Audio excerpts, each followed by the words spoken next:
Hello everyone, स्वागत है आप सभी का एक बार फिर the civil point institute Indore में। आशा करता हूँ आप सब बहुत अच्छे होंगे। कंटिन्यू करेंगे, हमारे फिजिक्स का तीसरा लेक्चर है, ठीक है। और ये फिजिक्स पढ़ रहे हैं हम एमपी सब इंजीनियर के लिए, ठीक है। एमपी सब इंजीनियर एग्जाम स्पेशल जो हमारी साइंस की सीरीज चल रही है उसके अंदर जो फिजिक्स पढ़ रहे हैं अपन, फिजिक्स का ये लेक्चर नंबर होगा 3, ठीक है। इससे पहले 2 लेक्चर ऑलरेडी आ चुके हैं, अगर आप उन्हें नहीं देखा तो उन्हें भी जाकर के देख लीजिए, ठीक है। बहुत इंपॉर्टेंट है आप सभी के लिए। ओके, तो अपन पढ़ रहे थे फिजिक्स के अंदर, अपना चैप्टर चल रहा था दूसरा, मैकेनिक्स, ठीक है। मैकेनिक्स चैप्टर चल रहा था और ये मैकेनिक्स का लेक्चर नंबर होगा 2। इससे पहले पहला लेक्चर था dimension and unit and dimension पर, ठीक है। तो ये मैकेनिक्स का दूसरा लेक्चर है। जो लोग इस वीडियो को यूट्यूब में देख रहे हैं उनके लिए एक इन्फॉर्मेशन मैं आपको देना चाहता हूं।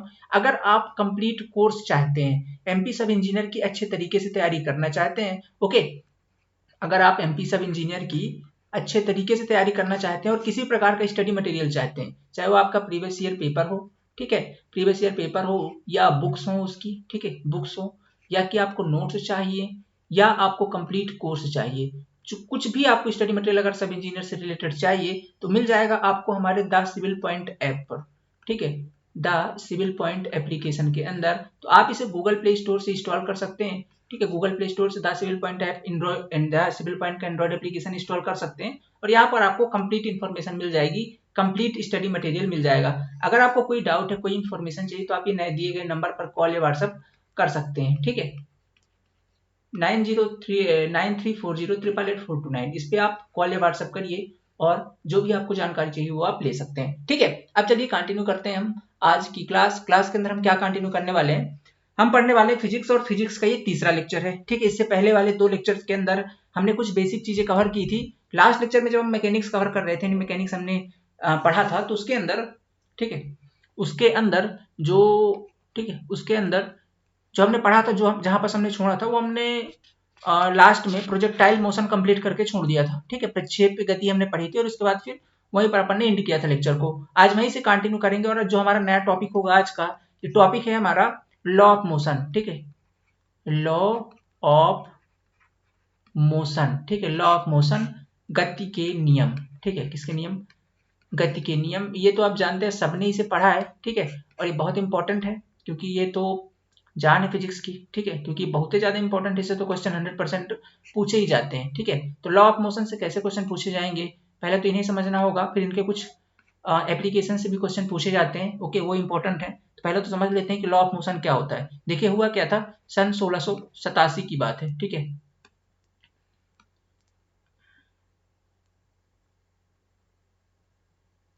ठीक है, सन 1687 कब की बात है? 1687। 1687 के अंदर न्यूटन्स ने, ठीक है, न्यूटन को आप तो सभी लोग जानते हैं, सर आइजैक न्यूटन ने अपनी एक बुक लिखी थी, ठीक है। कौन सी बुक? प्रिंसिपिया नाम थी उनकी बुक का, ठीक है, प्रिंसिपिया, ठीक है, प्रिंसिपिया। ये प्रिंसिपिया उनकी बुक थी। इस बुक के अंदर उन्होंने ये जो गति के नियम है इसका उल्लेख किया था, ठीक है। गति संबंधित उन्होंने 3 नियम दिए थे। कितने नियम दिए थे? 3 नियम दिए थे। उसमें जो पहला नियम था आपका, ठीक है, फर्स्ट लॉ था, वो क्या था देखते हैं यहाँ पे, ठीक है, या जिसे अपन फर्स्ट लॉ ऑफ मोशन भी कहते हैं, ठीक है, गति का पहला नियम। तो जो तीनों गति के नियम है वो कहाँ से मिलते हैं, तो ये जो न्यूटन की बुक थी प्रिंसिपिया, इस पे इन्होंने दिए थे सन 1687 के अंदर, ठीक है। तो फर्स्ट लॉ ऑफ मोशन क्या है? 3 नियम उन्होंने दिए थे। तो पहला नियम क्या है गति का? ये तो ऐसे सबने पढ़ रखा होगा, ठीक है, मैं यहाँ पास लिख देता हूँ, ओके। पहला नियम क्या था गति का? गति का पहला नियम है कि इफ, ठीक है, इफ एन ऑब्जेक्ट इन, लिख ही देता हूं चलिए, if an object in rest, ठीक है, if an object in rest, ठीक है, rest, it will remains rest, ठीक है, it will remains rest. If an object, ठीक है, ये ऑब्जेक्ट हो गए, if an object in motion, okay, it will remains motion, ठीक है, इट विल रिमेन्स, ठीक है, in motion, okay, until unless, until unless, ठीक है, until unless an external force, an external force ठीक है, until unless an external force is applied, okay, is applied on it to change its state of rest to rest और motion लिख देते हैं, ऐसे लिखते हैं, रेस्ट टू नहीं लिखेंगे, रेस्ट और मोशन, क्योंकि वो या तो गति प्रदान करेगा या स्थिति में रहने देगा, तो रेस्ट और मोशन ये बेटर है, रेस्ट और मोशन। ठीक है, अभी जो मैंने इतनी अंग्रेजी में लिख दी, जो लोग हिंदी मीडियम से वो लोग परेशान ना हो, एक्सप्लेन करता हूँ। क्या है, बहुत सारे इंग्लिश मीडियम के स्टूडेंट्स हैं जो देखते हैं और कहते हैं सर इंग्लिश में भी थोड़ी चीजें बताया करिए। ठीक है, सो आप टेंशन मत लीजिए, अपन दोनों लैंग्वेज में कवर कर रहे हैं, ऐसा कोई दिक्कत नहीं होगी लैंग्वेज की। पहला नियम क्या था गति का, फर्स्ट लॉ ऑफ मोशन क्या है गति का, if any object in rest it will remains rest, if any object in motion then it will remains in motion until unless an external force is applied on it to change its state, rest और motion।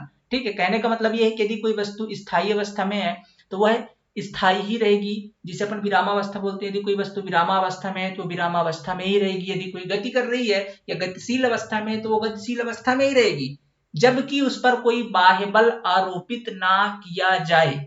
ठीक है, जब तक कि उस पर कोई बाह्य बल आरोपित ना किया जाए। जैसे अभी आप बैठे हो, ठीक है, अभी आप पढ़ाई नहीं कर रहे हो, कैसे कल बहुत सारे लोग का, कल क्या हुआ एक्चुअली, कल संडे का था तो अपन ने कई सारे लोग को फोन किया, ठीक है, अपने स्टूडेंट्स को, तो वहां से रिप्लाई क्या आता है कि वो लोग तो मतलब अलग ही दुनिया में खोए हुए हैं। ठीक है, उनकी तो अलग ही दुनिया चल रही, पढ़ाई उढ़ाई से दूर दूर तक अब संपर्क नहीं रहा। पता है क्या है, क्योंकि अब एक आप स्थायी कंडीशन ले चुके हो, क्योंकि अब आपके ऊपर वह भी, आप भी ये फर्स्ट लॉ का मोशन को फॉलो करते हो ना, आप भी गति के पहले नियम का फॉलो करते हो कि आप भी एक प्रकार के ऑब्जेक्ट हो, और आप पर जब तक कोई बल आरोपित नहीं होगा आप पर परिवर्तन नहीं होने वाला। ठीक है, अब आप क्या एक्चुअली स्थायी हो चुके हो। ठीक है, अब क्या हो चुके हो, स्थायी हो चुके हो, मतलब अब पढ़ाई से आपका नाता छूट चुका है। ठीक है, जब हमारी तरफ से बल आपके ऊपर आरोपित होना शुरू होगा तब जाकर के आपकी जो स्थिति वो परिवर्तित होगी। ठीक है, तो जो लोग डिमोटिवेट हो गए हैं, सर वैकेंसी नहीं आ रही है, सर पढ़ाई के लिए डिमोटिवेट हो रहा हूँ, सर कैसे पढ़ूं, क्या करूं, तो बाबू लोग मेरी बात सुनो। ठीक है, मुद्दे की बात, एक बार ना जब भी पढ़ने बैठा करो, या कि जिसके लिए आपने बैच ज्वाइन किया है ना, एक बार उस सपने को याद कर लिया करो। अगर सपना नहीं है तो कुछ फैमिली की कंडीशन याद कर लिया करो। जो भी आपका सोर्स ऑफ मोटिवेशन है ना, जब भी आपको ऐसा लगे कि मैं पढ़ाई से दूर जा रहा हूं, तो सोर्स ऑफ मोटिवेशन को एक बार आंख बंद करके याद कर लिया करो। ठीक है, एक बार याद कर लिया करो। ये ना सोचो कि वैकेंसी आएगी कि नहीं आएगी। एग्जाम की डेट आपकी अप्रैल के अंदर है, एग्जाम की डेट आपकी कब है, अप्रैल माह में है। और वैकेंसी मैंने बार बार आपको बता दी है कि वैकेंसी आने के बाद आपको 45 से 50 दिन का ही टाइम मिलता है। ठीक है, 45 से 50 दिन का टाइम मिलता है। तो अभी कितने दिन बच रहे हैं, अभी 45-50 दिन माइनस करो अप्रैल से, तो अप्रैल के 20 दिन मान लो और 30 दिन मार्च के मान लो, तो 50 दिन हुए ना। मतलब नोटिफिकेशन तो आपका लास्ट फरवरी में आना चाहिए, पर हम तो एक्सपेक्ट कर रहे हैं फरवरी में आ जाएगा। अगर वो लास्ट फरवरी में भी दे रहा नोटिफिकेशन तो गलती उनकी नहीं है, क्योंकि नोटिफिकेशन 50 दिन पहले ही आता है। तो आपकी क्या रिस्पॉन्सिबिलिटी, क्या है आप 50 दिन के अंदर सिलेबस कवर कर लेंगे, तो आप किस दुनिया में खोए हुए हैं। ठीक है, तो जो फालतू के है ना कि कल रात को उसका फोन बिजी आया था, है ना, क्यों बिजी आया था, आप जो अलग दुनिया में खो गए हैं।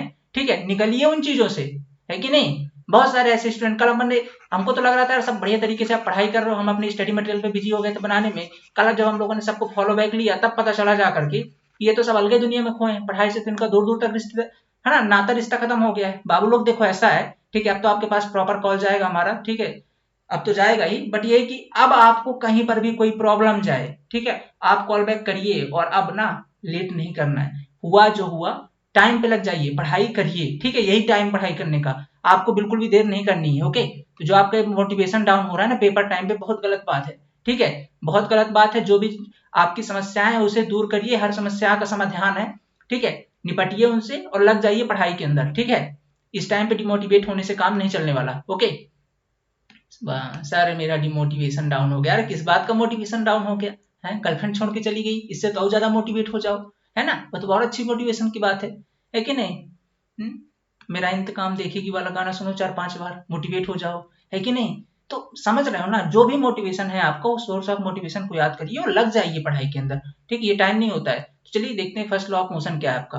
फर्स्ट लॉ ऑफ मोशन क्या है, if any object in rest, अगर कोई वस्तु स्थायी अवस्था में, विरामावस्था में, तो वो उसी अवस्था में रहेगी। ठीक है, ये नियम ही है, गति का नियम है। लेकिन आपको बता रहे हैं हमारी तरफ से प्रेशर आना शुरू हो जाएगा, अब हम आपके ऊपर फोर्स अप्लाई करेंगे, ठीक है, टेंशन नहीं लेना है, ठीक है। If any object in rest, अगर कोई रेस्ट कंडीशन पे है, या कोई वस्तु स्थायी अवस्था में है तो स्थायी ही रहेगी, यदि कोई गतिशील अवस्था में है तो गतिशील अवस्था में रहेगी, अनटिल अनलेस, जब तक उस पर कोई बाह्य बल आरोपित ना किया जाए, ठीक है, जब तक कोई बाह्य बल आरोपित ना किया जाए। अब समझिएगा मेरी बात, ठीक है। ये जो नियम है ना, ये नियम किसकी व्याख्या करता है, ये नियम किसकी व्याख्या करता है, तो ये नियम व्याख्या करता है फोर्स ऑफ इनर्शिया की, या जड़त्व के नियम की व्याख्या करता है। किसकी व्याख्या करता है, इसको हम एक नियम से और जानते हैं, एक नाम से और जानते हैं, आल्सो नोन एज, क्या बोलते हैं अपन, also known as law of inertia भी कहते हैं, क्या कहते हैं, law of inertia, law of inertia. अब इनर्शिया का मतलब क्या है, इनर्शिया मतलब होता है जड़त्व, ठीक है। इसको, ये जो पहला नियम है आपके गति का नियम, ठीक है, इसको हम जड़त्व के नियम से भी जानते हैं। ऐसा क्यों जानते हैं हम जड़त्व के नियम से, ठीक है, जड़त्व का नियम, जड़त्व का नियम भी कहते हैं, क्योंकि देखो जड़त्व का मतलब क्या होता है, जड़त्व मतलब समझते हैं जड़, ठीक है, मतलब एक बार जो जिस अवस्था में, जब तक आप उसको मतलब बाह्य बल आरोपित नहीं करोगे ना, वो अपनी स्थिति से परिवर्तित नहीं होने वाला है, ठीक है, वो अपनी स्थिति से परिवर्तित नहीं होने वाला है। उस चीज को अपन जड़त्व कहते हैं, उस गुण को जड़त्व कहते हैं, ठीक है, उस गुण को जड़त्व कहते हैं, ठीक है। जैसे आप लोग भी हो ना, है कि नहीं, अभी जब तक पता है, जब तक बाह्य बल आरोपित नहीं होगा आप लोग सुधरने वाले नहीं हो, ठीक है। ऐसे बहुत सारे लोग हैं जिनकी, जो पढ़ रहे हैं तो बहुत अच्छी बात है, जो नहीं पढ़ रहे हैं उनको बता रहे हैं ना, अभी आपके ऊपर बाह्य बल लगने वाला है, ठीक है, तो उससे पहले ही तैयार हो जाओ, जड़त्व से बाहर निकल जाओ, ठीक है। तो ये जो जड़त्व होता है, जड़त्व का मतलब ये है, जड़त्व का मतलब ये है कि वो किसी वस्तु की स्थिति में परिवर्तन का विरोध करता है। जड़त्व का क्या मतलब होता है, देखो जड़त्व ना किसी स्थिति का एक गुण है, कि यदि कोई वस्तु रखी है, मतलब एक प्रकार का गुण है जड़त्व, वह किसी वस्तु की स्थिति में परिवर्तन का विरोध करता है। जड़त्व का मतलब क्या होता है, जड़त्व का मतलब ये होता है कि यह किसी वस्तु की, ठीक है, किसी ऑब्जेक्ट की स्थिति में परिवर्तन का विरोध करता है, किसी वस्तु की स्थिति में परिवर्तन, ठीक है, परिवर्तन का विरोध करता है, ठीक है, विरोध करता है, ठीक है, ऑब्जेक्शन करता है किसी वस्तु की पोजीशन में चेंज को लेकर के, ठीक है। अब देखो समझो बात को, जड़त्व का मतलब क्या है, किसी वस्तु की स्थिति का मतलब नहीं कि स्थित है तो वो गतिशील आने के लिए विरोध करेगा, ऐसा नहीं है। इसका मतलब ये है कि अगर कोई वस्तु जिस भी कंडीशन पे है तो उसकी अवस्था परिवर्तन का विरोध करेगा। अगर मान लो कोई वस्तु स्थिर अवस्था में है, मान लो कोई वस्तु स्थिर मतलब रखी हुई, मान लेता हूँ, चलो कुछ टाइम के लिए मान लेता हूँ यहाँ पर कि ये मान लो क्या है, आपके घर में जैसे मान लो एक कूलर पंखा रखा रहता है ऐसा, ठीक है, एक मान लो बेड ही रखा है ऐसा, ठीक है, ऐसा बेड रखा हुआ है। अब आपकी मम्मी ने कहा कि बेटा ऐसे काम कर, ठीक है, बेटा एक काम कर, इसको थोड़ा धक्का देके किनारे पे कर दे, ठीक है, तो आप क्या करते हो, इसको, आप इसको धक्का देने चले जाते हो अपना, है ना, ऐसे करके इसको धक्का देने लग जाते हो, तो ये अभी क्या स्थायी अवस्था में है। अब आप इसको धक्का दोगे, एक स्थान से दूसरे स्थान तक लेके जाने वाले हो, ठीक है, तो क्या करना, आपको फोर्स लगाना पड़ेगा। तो आप जब फोर्स लगाओगे तो अपने से तो नहीं खिसक रहा ना, अभी स्थायी अवस्था में, आपको भयंकर फोर्स लगाना पड़ेगा, तब ये जाकर के यहाँ से यहाँ पर स्थायी, ये यहाँ से यहाँ तक डिस्प्लेस्ड होगा। तो कुल मिलाकर के अभी ये क्या कर रहा है, ये जो आपको बल लगाना पड़ रहा है, आप क्या कर रहे हो, इसकी स्थिति से इसको मतलब इस अवस्था से किस अवस्था में ला रहे हो, गति अवस्था में ला रहे हो, ठीक है। तो जो आपको एक्स्ट्रा बल लगाना पड़ रहा है, क्यों लगाना पड़ रहा है, क्योंकि ये जो जड़त्व का बल है ना, ये जड़त्व जो है लग रहा है, ये स्थायी अवस्था का विरोध करेगा, मतलब स्थायी अवस्था से गति अवस्था में जाने के लिए ये विरोध उत्पन्न करेगा, तो इसलिए आपको बल लगाना पड़ेगा और इसके विरोध को समाप्त करके फिर इसको गति अवस्था में ला करके दूसरे स्थान पर रखना होगा, ठीक है। तो जड़त्व क्या करता है, किसी वस्तु की स्थिति या पोजीशन में परिवर्तन का विरोध करता है। अब चाहे वो गतिशील अवस्था है, ठीक है, या गति अवस्था में कोई चीज है, उसको भी अगर आपको रोकना है तो उसमें भी आपको बल आरोपित करना पड़ेगा, खुद से वो चीज नहीं रुकती है। फिर कहेंगे यार सर जी क्या बात करते हो आप, एक बात बताओ आप, जैसे कोई गाड़ी है मान लो, ठीक है, कोई गाड़ी है, हम उसको क्या करते हैं, चला के छोड़ देते हैं, क्या करते हैं, चला के छोड़ देते हैं। अब हम उस पर कोई बल नहीं लगा रहे, वो चलती रहनी चाहिए। फिर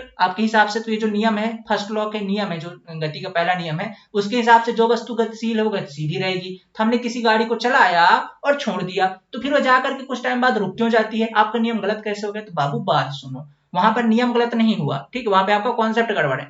गड़बड़ क्या है कि जैसे आपने गाड़ी को चलाया, ठीक है, आपने गाड़ी को चलाया और चला करके छोड़ दिया, तो गाड़ी आप कहाँ आसमान पे चला रहे थे, नहीं, कहाँ चला रहे थे आप चला रहे थे नेशनल हाईवे के अंदर, ठीक है, ये नेशनल हाईवे के अंदर आपकी गाड़ी चल रही थी, ओके।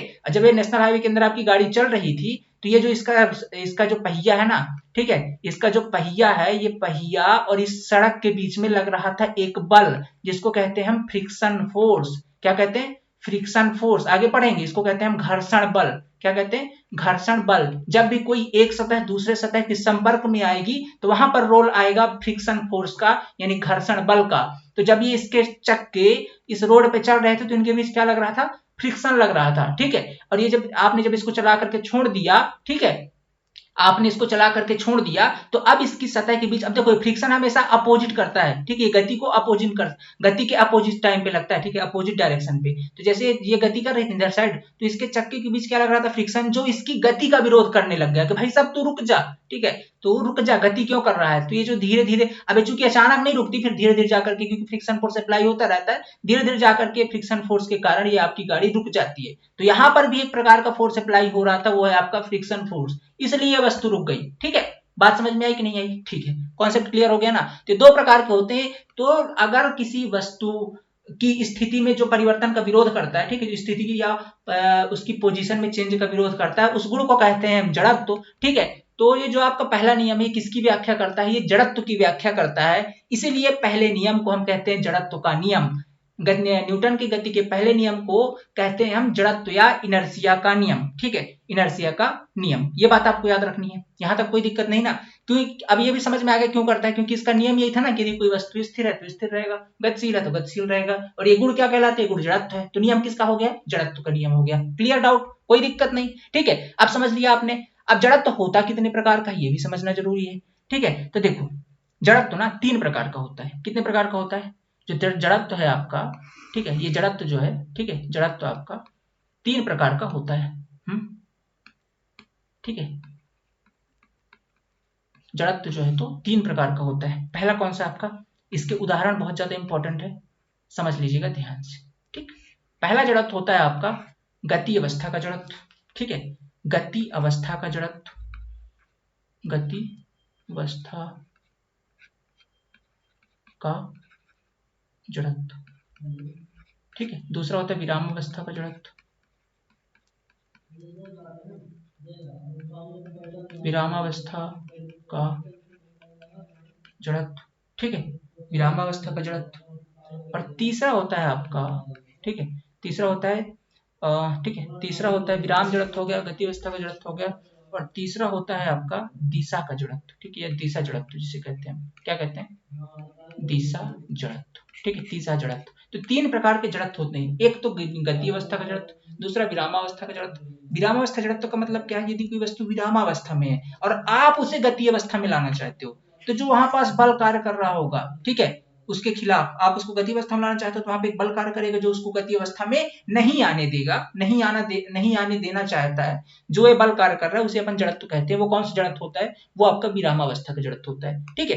दूसरा गति अवस्था का जड़त्व कौन सा है, जो आपका वस्तु अगर कोई गतिशील अवस्था में आप उसको चाहते हो कि उसको विरामावस्था में ले आए, तो वो गतिशील से विरामावस्था में जो नहीं जाने देता, ठीक है, वो जो जड़त्व कार्य कर रहा है उसे अपन कहते हैं गति अवस्था का जड़त्व, गति अवस्था का जड़त्व। और एक होता है दिशा का जड़त्व। दिशा का जड़त्व क्या है, इसके बारे में भी समझते हैं हम। तो एक एक करके इनके उदाहरण पढ़ लेते हैं। पहले उदाहरण पढ़ लेते हैं हम किसके, पहले उदाहरण पढ़ लेते हैं हम गति अवस्था के जड़त्व के, ठीक है। तो यहाँ पे लिख लेते हैं, इधर साइड में ऐसे डाल देता हूँ ये, ठीक है, तीन बना दिए, यहाँ पे मैं लिखूंगा एग्जाम्पल इसके गति अवस्था के जड़त्व के, ठीक है। अब देखो गति अवस्था का जड़त्व क्या है, देखो गति अवस्था का जड़त्व आपने सबसे पहले देखा होगा चलती बस में, चलती बस का रुकना, ठीक है, चलती बस का अचानक रुकना, चलती बस का अचानक रुकना, ठीक है, चलती बस का अचानक रुकना। मान लो जैसे बस चल रही है, अचानक रुक गई, बस चल रही है तो बस के साथ आप भी चल रहे हैं, ठीक है, बढ़िया तरीके से आप ऐसे मान लो बस में खड़े हो ऊपर हाथ पकड़ के, ठीक है, और ठीक है, बस ऐसे चल रही है और जैसे ही बस ने अचानक ब्रेक लगाया तो आप क्या होते हो, आप एकदम सामने वाले के जा करके एकदम भड़ास से भिड़ जाते हो सामने वाले के ऊपर, ठीक है, सामने वाले के ऊपर जा करके एकदम, समझ रहे हो ना मेरी बात को, हाँ, अगर आपने सफर किया बस में तो आपको पता होगा ये चीज, ठीक है, आप सामने वाले के ऊपर जाकर के एकदम भड़बड़ा जाते हो उसके ऊपर, ठीक है, ऐसे कह सकते हैं। तो ये जो क्या हुई, अचानक रुकने से आप उसके ऊपर जाकर के गिर गए, तो ये यहाँ पास कौन सा जड़त्व था, यहाँ पास आपका गति का जड़त्व था। कैसे था सर, देखिए जैसे क्या होता है ना, जब बस चल रही तो बस के साथ केवल बस नहीं चल रही है, हमारी बॉडी का, ठीक है, हमारी बॉडी का पूरा भाग भी, माना पूरा शरीर भी हमारा चल रहा है, ठीक है। अब अपनी बॉडी को आप दो तरीके से डिवाइड कर सकते हो। कैसे डिवाइड कर सकते हो, एक तो सर हमारा ये गर्दन वाला पार्ट हो गया, दूसरा हमारा जैसे ये हमारा कमर वाला पार्ट हो गया, और ये कमर के नीचे वाला पार्ट हो गया, ठीक है, यहाँ पर हमारे पैर वैर हो गए, ठीक है, और ये हमारा हाथ हो गया, ये हम हो गए, ठीक है। तो देखिए जब हम चलते हैं ना, जब बस में हम लोग बैठे हैं और अब बस चल रही है, तो हमारे जो एक कमर के नीचे का पार्ट होता है, ठीक है, इसको दो पार्ट में अपन डिवाइड कर लेते हैं, हाथ को, पूरे शरीर को। हम चलते जा रहे हैं, अब जैसे ही बस ने अचानक रुका, बस ने अचानक ब्रेक मारा, बस अचानक ब्रेक मारा, तो जो कमर के नीचे का पार्ट है ना, ये वाला पार्ट, ये तो बस के साथ ही चल रहा था, तो ये क्या हुआ, जैसे बस रुकी थी ये रुक गया, ये रुक गया बस के साथ ही। ये जो नीचे वाला पार्ट था, कमर के नीचे वाला पार्ट, ये बस के साथ ही रुक गया। लेकिन ये जो कमर के ऊपर वाला पार्ट है आपका, ठीक है, ये चाहता है, इसमें लग रहा है आपका ये जड़त्व, ये लग रहा है गति अवस्था का जड़त्व।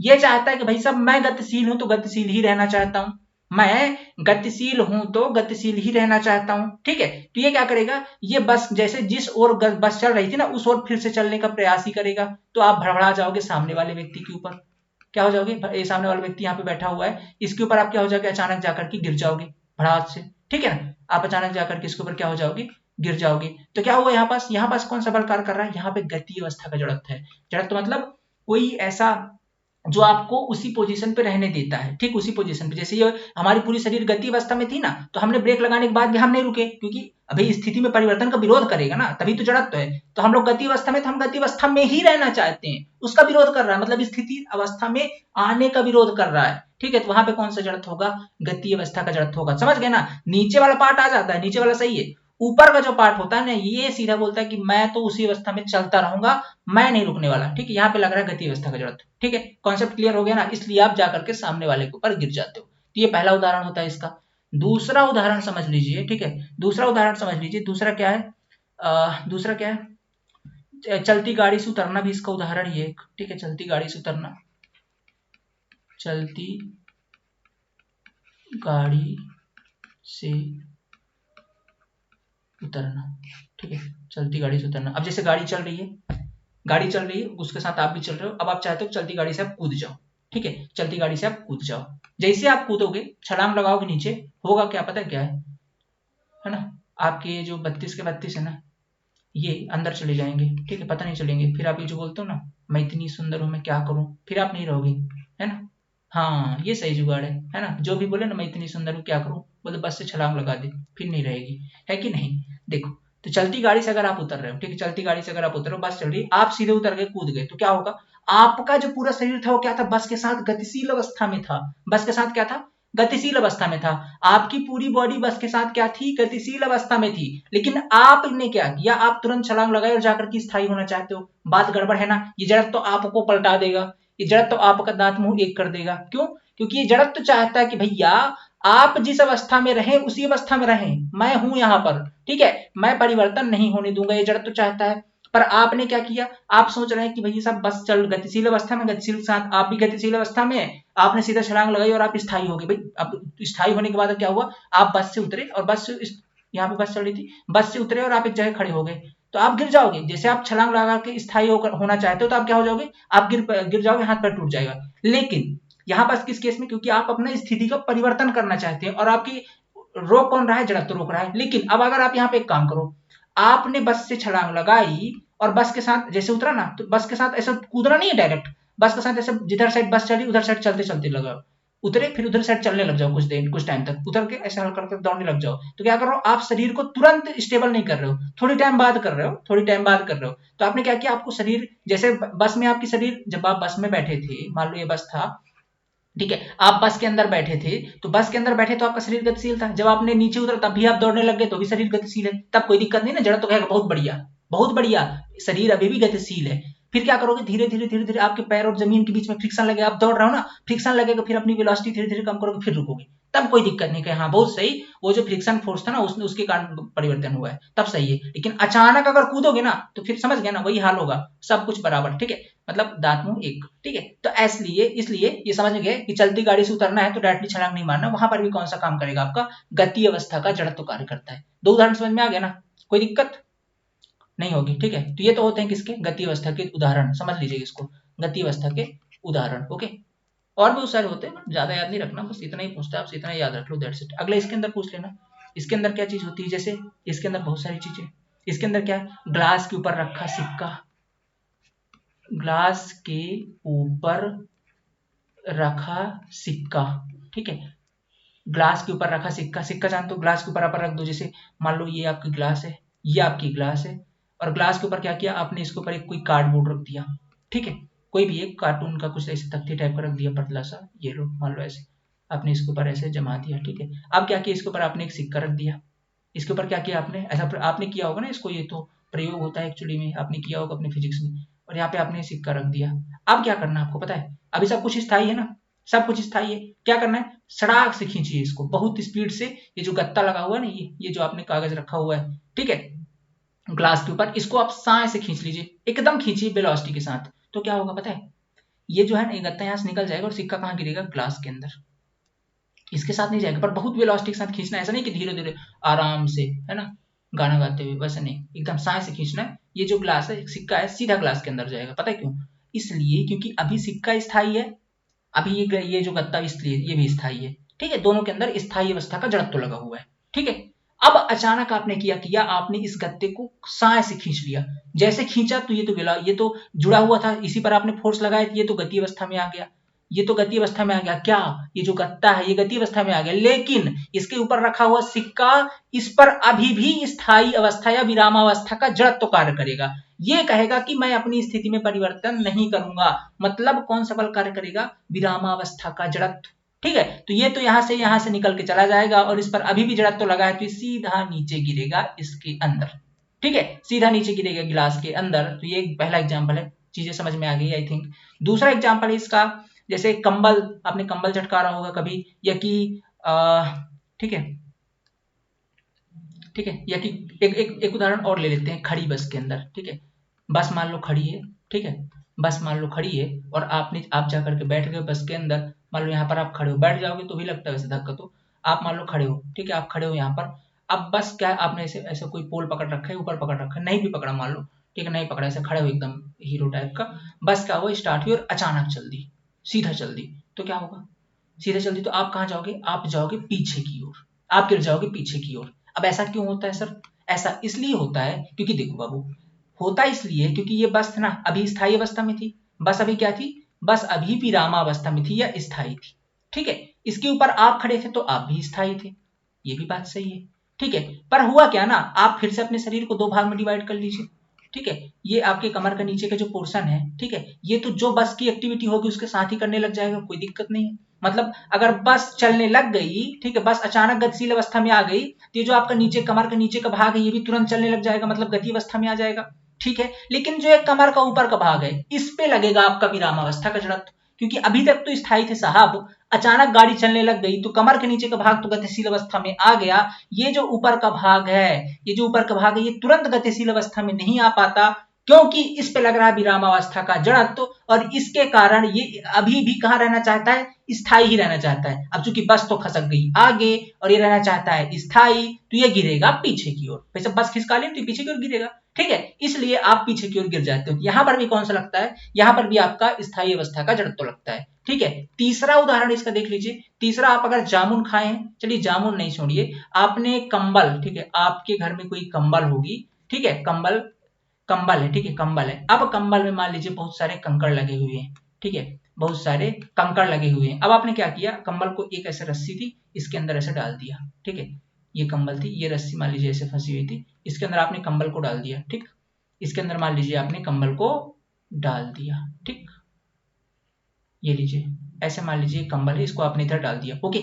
अब क्या करना है, इस कंबल पर मान लीजिए बहुत दिन से इसको आपने धुला नहीं था, बहुत धूल लगी थी इसके ऊपर, तो क्या करना है, एक डंडा लेके आइए बड़ा सा बढ़िया सा, और जोर से इसके ऊपर इसको मारना है आपको, ऐसे ऐसे हाँ ऐसे मारिए इसके ऊपर, तो क्या होगा, मारने से क्या होगा सर, इसके ऊपर जो कंकड़ है ना वो कंकड़ गिर जाएंगे नीचे, कंकड़ जो जो थे वो नीचे सब झड़ जाते हैं, झटकारते हो ना ऐसे आप लोग, ठीक है, कंकड़ जो थे नीचे क्या हो जाएंगे, गिर जाएंगे, ओके। क्यों गिर जाएंगे, रीजन ये है क्योंकि आपने जैसे फोर्स लगाया ना, ये लाठी से आपने क्या किया, ये लाठी से आपने पीट पीट के इसके ऊपर फोर्स लगाया, तो जैसे आपने फोर्स लगाया ना, तो जैसे आपने यहाँ पास लट्ठी मारी, यहाँ पे अपना लाठी से पीटा इसको, ठीक है, डंडे से इसको यहाँ पे पीटा, तो इधर साइड वाले जो पार्टिकल है, इधर साइड वाले जो पार्टिकल है, ठीक है, यहाँ पे जैसे कंबल पे जो चिपके हुए धूल के कण है, ठीक है, क्या होगा, जहां पास आप डंडे से प्रहार करोगे वहां पास की जो वहां पास वाला जो कंबल होगा वो तो तुरंत गति अवस्था में आ जाएगा, क्योंकि इसके ऊपर तो प्रहार हो रहा है भाई, वो तो स्थायी से तुरंत गति अवस्था में आ गया, लेकिन जो इस पे चिपके हुए पार्टिकल हैं ये तुरंत गति अवस्था में नहीं आ पाते, क्योंकि इन पे लग रहा है विरामावस्था का जड़त्व, ठीक है, इन पे क्या लग रहा है, विरामावस्था का जड़त्व। तो ये जो पार्टिकल है ना छोटे छोटे, ये अभी भी स्थायी रहना चाहते हैं। अब ये स्थायी रहेंगे, कंबल आपका गतिशील हो चुका है, तो क्या करेंगे, सक से नीचे गिर जाएंगे। क्या हो जाएंगे भाई, इसको छोड़ना पड़ेगा ना भाई। देखो एक गतिशील है, दोनों स्थायी थे तो बढ़िया चिपके थे, जैसे आपने इसको प्रहार किया, कंबल आपका गतिशील हो गया, मतलब हट गया वहां से, और ये पार्टिकल अभी भी स्थायी रहना चाहता है, क्योंकि इसमें विरामावस्था का जड़त्व लग रहा है, तो तुरंत नीचे गिर जाएगा। क्या हो जाएगा, तुरंत नीचे गिर जाएगा, इस तरीके से धूल झड़ जाती है। ये दूसरा जुगाड़ है। ठीक है, ये तीसरा उदाहरण समझ लीजिएगा। तो ऐसे 3 उदाहरण होते हैं। वैसे और भी है, जामुन लटके हो, जामुन को आपने ऐसे डंडा से पीटता है तो जामुन झड़ जाता है, वहां पर भी जामुन की डराल पर पड़ती है लकड़ी, जामुन गिर जाता है, जामुन स्थायी रहना चाहता है, उस पर जड़ तो लग रहा है। तो ऐसा करके और कई सारे उदाहरण है, फिर देखेंगे, ऐसा बहुत ज्यादा है। ठीक है, इतना ही काफी है वैसे। ठीक है, और एक होता है आपका तीसरा जड़त्व का, दिशा का जड़त्व।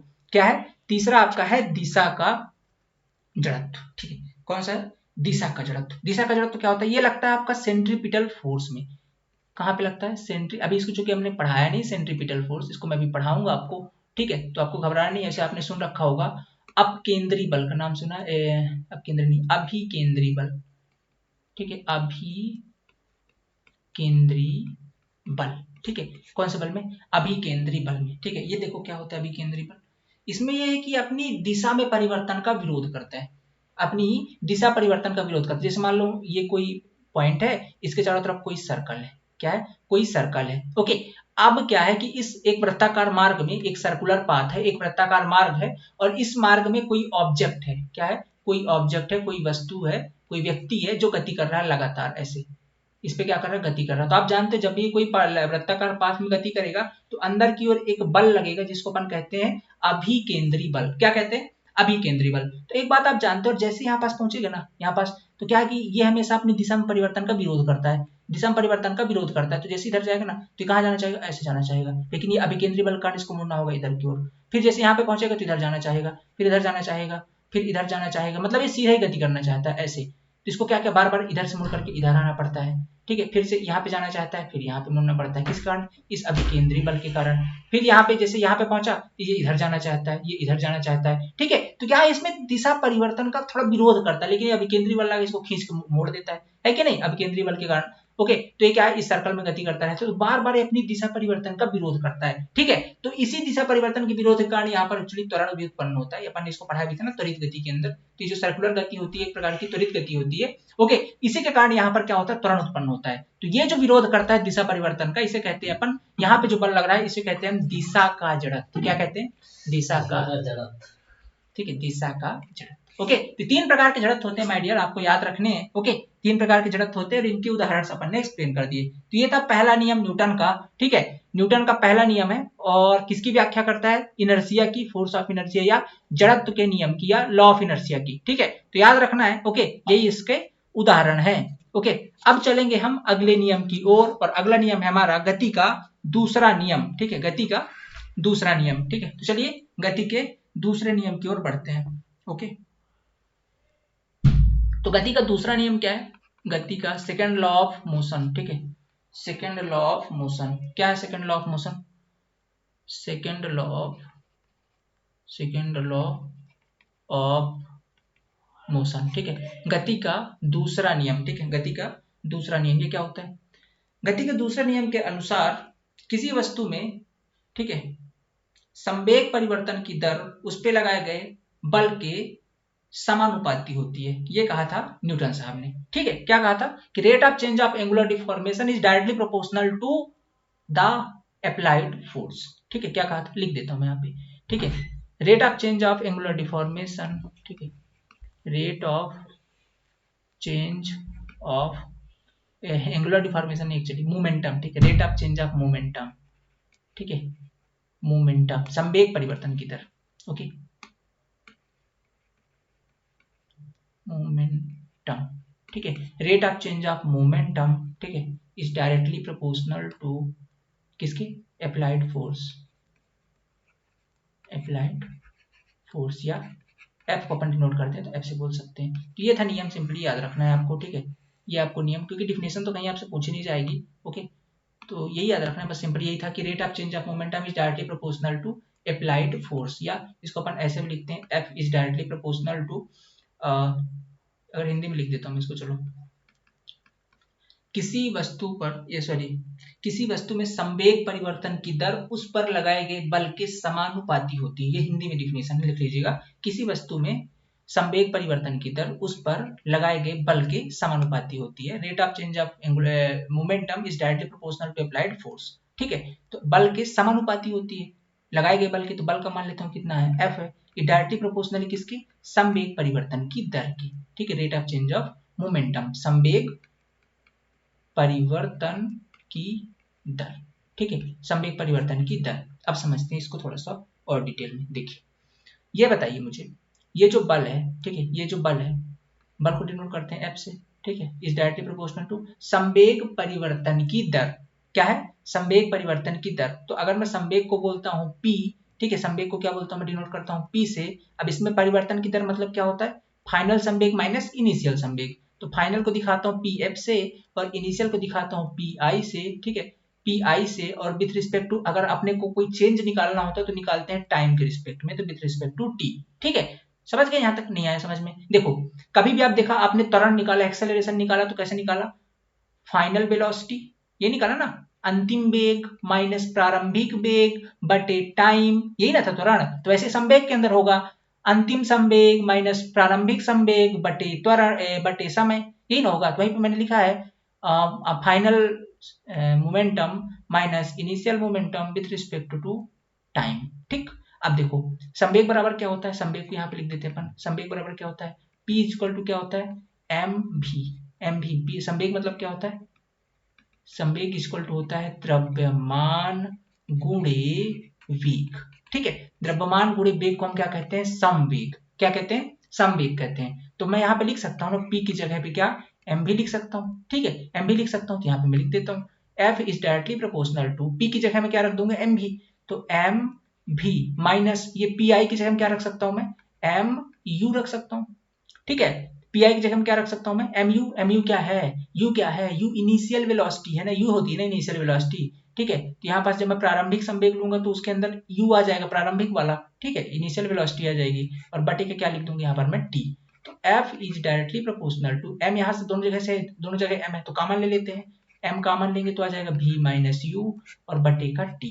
ठीक है, तो F is directly proportional to क्या बन जाएगा, भी माइनस यू बटे टी। कुछ याद आया क्या, क्या था, त्वरण था ना, याद करो, त्वरण था, एक्सेलरेशन था ना, एक्सेलरेशन होता है। तो अपन क्या कर, यार यही तो लिख दिया मैंने ऊपर। वैसे ये देखो, ये क्या होता है, एक्सेलरेशन होता है आपका, ये लिखा हुआ है v minus u out of t equal to a.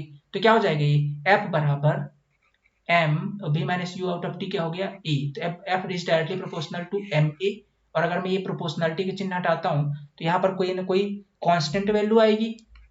तो f बराबर k इंटू एम ए। ये k क्या एक प्रकार का कांस्टेंट है, और इस k की वैल्यू होती है 1, इस कांस्टेंट की वैल्यू होती है 1। तो f बराबर हो गया आपका एम ए। f बराबर क्या हो गया, एम ए। तो बल क्या है, बल बराबर क्या होता है, द्रव्यमान इंटू त्वरण। क्या होता है, द्रव्यमान इंटू त्वरण। यहां से क्लियर हो गया, बल बराबर द्रव्यमान इंटू त्वरण। ठीक है, force equal to mass into acceleration. ठीक है, ये आपका होता है सेकंड लॉ ऑफ मोशन। ये क्या है आपका, सेकंड लॉ ऑफ मोशन। ठीक है, यहां तक दिक्कत नहीं।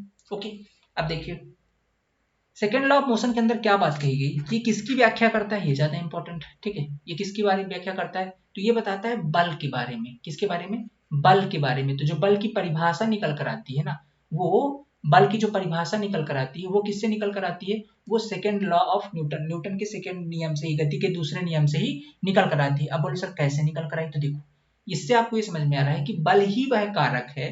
ठीक है, क्या लिखा हुआ है यहाँ पर, बल ही वह कारक। अब ये सब सॉल्व करने के बाद क्या है, द्रव्यमान इंटू त्वरण।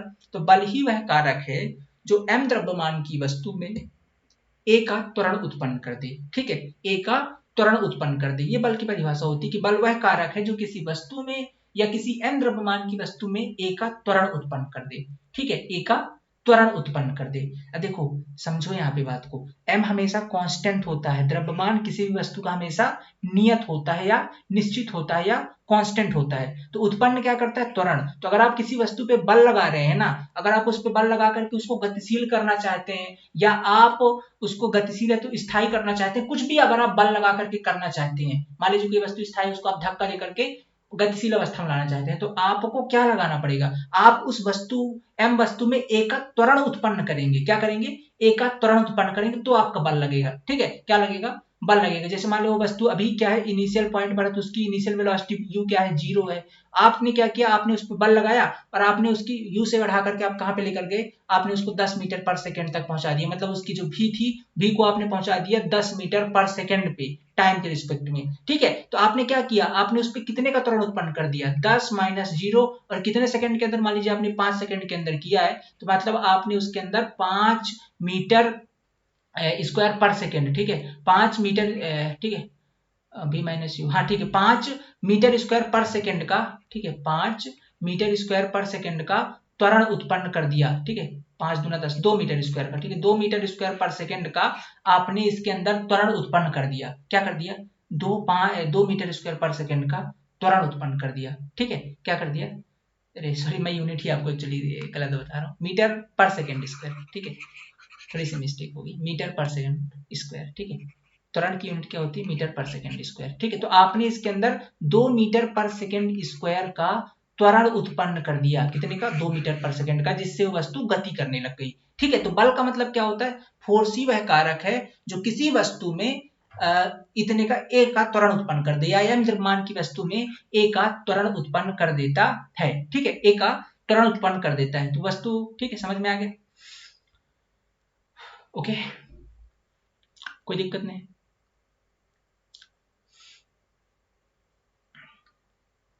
तो ये होता है आपका क्या, तो अब यहाँ बस क्वेश्चन ये पूछा जाता है कि जो आपका गति का दूसरा नियम है, उससे वो किसकी व्याख्या करता है, तो वो बल की जो परिभाषा आई है ना, वो गति के दूसरे नियम से ही आई है। ठीक है, तो गति का जो दूसरा नियम है, या किस दूसरा नियम है, सेकेंड लॉ है, वो किसकी परिभाषा देता है, तो ये बल की परिभाषा देता है। किसकी परिभाषा, बल की परिभाषा,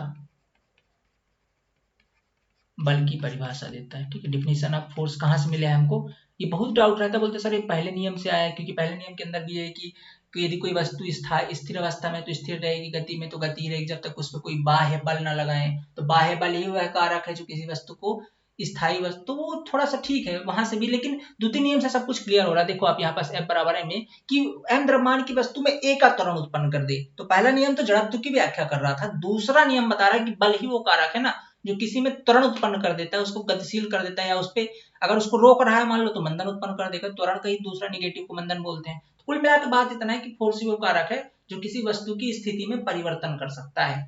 और आई कहां से बात है, बल की परिभाषा द्वितीय नियम से आई है। ठीक है, तो याद रख लेना, कभी पेपर में आपको दिखे कि बल की परिभाषा किस नियम से आई है, तो वो द्वितीय नियम से। बल की परिभाषा कौन देता है, गति का द्वितीय नियम। ठीक है, याद रखेंगे इस चीज को। ओके, अब देखिए थोड़ा सा बल के बारे में समझ लेते हैं। समझ लीजिए बल बराबर क्या होता है आपका, F बराबर ma। तो इसके यूनिट के बारे में बात कर लेते हैं। m क्या है, m द्रव्यमान है, द्रव्यमान की इकाई क्या होती है, kg होती है। ठीक है, kg माने इसका ऐसा यूनिट kg होता है।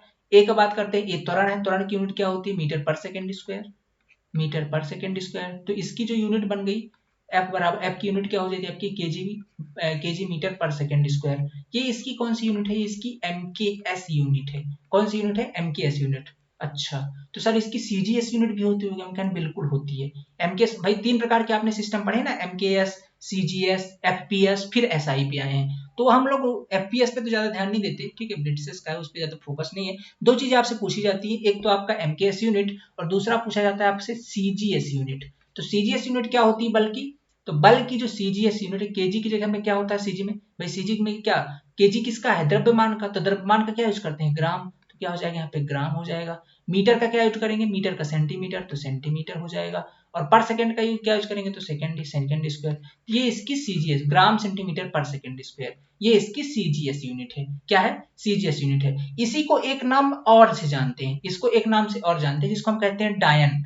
ठीक है, क्या कहते हैं हम, डायन कहते हैं। क्या कहते हैं हम, डायन कहते हैं। ठीक है, क्या कहते हैं, डायन कहते हैं। क्या कहते हैं, DYNE। ठीक है, डायन। ओके, क्या कहते हैं अपन, डायन कहते हैं। तो डायन वो वाला डायन नहीं जो आप लोग समझ रहे हो, ये डायन कौन सा है, ये डायन इकाई वाला है। ठीक है, तो सीजीएस यूनिट होती है फोर्स की, फोर्स की सीजी, बल की सीजीएस इकाई क्या होती है, डायन, या उसको ग्राम पर सेंटीमीटर, ग्राम सेंटीमीटर पर सेकंड भी कहते हैं। ठीक है, तो कहेंगे सर सब कुछ तो सही है, इसकी एसआई यूनिट क्या है, तो देखिए इसकी जो SI यूनिट है वो आपको AIMK सिस्टम की इक्वल ही होती है। इसकी SI जो यूनिट होती है उसको बोलते हैं हम न्यूटन। देखो यार, न्यूटन ने खोज करी, इतनी मेहनत करी ये सब सिस्टम देने में, तो उसका नियम तो बनता था, तो उसका नाम पर ही रखा गया SI यूनिट। क्या बोलते हैं उसको? न्यूटन दिखाते अपन n से। तो जहां भी n दिखे मतलब उसकी जो यूनिट है वो क्या है? न्यूटन है। ठीक है, तो बल की SI यूनिट क्या है? न्यूटन है। क्या है? न्यूटन है। अब ये कन्वर्जन याद रखना, 1 न्यूटन बराबर होता है 10⁵5। ठीक है, 10⁵5 डायन। ठीक है, 10⁵5 डायन। ओके, 10⁵5 डायन। ठीक है, जो अपनी गर्लफ्रेंड से त्रस्त हो ना, उनको मतलब एक जुगाड़ होता है। अपनी गर्लफ्रेंड को अगर वो फिजिक्स नहीं पढ़ी तो उसको आप न्यूटन बोला करो। 1 न्यूटन मतलब पता है कितना? 10⁵5 डायन। समझ रहे हो? फिर जब समझ जाएगी ना, फिर आप समझने लायक नहीं बचोगे, वो बात अलग है। ठीक है, तो आप बोल सकते हो वैसे। ठीक है, 10⁵5 डायन। समझ रहे हो? 1 2 डायन नहीं, 10⁵5 डायन। लगा लेना जीरो कितने होते हैं, एक के बगल में 5 जीरो। ठीक है, 1 न्यूटन आप बोल सकते हो। ओके, वो खुश हो जाएगी अगर उसको नहीं पता एक न्यूटन बोल रहा है ना। उसको नहीं पता एक्चुअली में कि क्या बोल रहे हो आप, है कि नहीं? लगा सकते हो। बट हाँ, ऐसा नहीं कि अब इस वीडियो को देखने के बाद ही है ना आपकी गर्लफ्रेंड भी देख रही है फिर लगाओ, तो फिर बात बिगड़ जाएगी, है कि नहीं? वो अलग फील्ड से तो अब यूज कर सकते हो टेक्निक, अगर फिजिक्स नहीं पढ़ी है तो। ठीक है, तो क्या बोल सकते हो? 10⁵5। ठीक है, हाँ, 1 न्यूटन बोल दिया करो। तो 1 न्यूटन बराबर क्या होता है? 10⁵5 डायन। कन्वर्जन उल्टा हो जाएगा अगर तो, एक डायन इक्वल टू क्या हो जाए? इधर जाएगा, इसको पलटी मारो, इधर लेके आओ, 10⁻⁻5 हो जाएगा, -5 न्यूटन हो जाएगा। ठीक है, तो इस तरीके से आप कन्वर्ट कर सकते हो, जिसमें पूछे आप बता सकते हो। इसका यहाँ तक तो समझ में आ गया। इसका कुछ और याद रखना है सर? बिल्कुल याद रखना है। इसका क्या याद रखना है? इसकी डायमेंशन याद रखनी है। क्या याद रखनी है आपको? डायमेंशन। ठीक है, क्या याद रखनी है आपको? इसकी डायमेंशन याद रखनी है।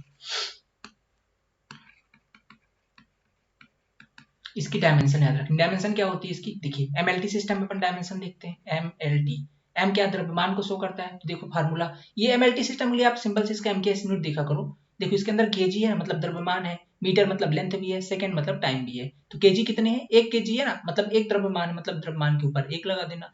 मीटर कितने हैं? मीटर लेंथ को दिखाता है, तो कितना मीटर है? 1 ही मीटर है, तो लीटर मीटर यानी कि लेंथ के ऊपर भी 1 लगा दीजिए। टाइम में देखिए सेकंड है ना, तो सेकंड नीचे है। सेकंड क्या है? नीचे है, लेकिन अब इसको अपने को ऊपर लिखना है, तो ये ऊपर जाएगा तो माइनस हो जाएगा भाई, ऊपर लेके जाएंगे तो इनवर्स में आ जाएगा, मतलब माइनस आ जाएगा।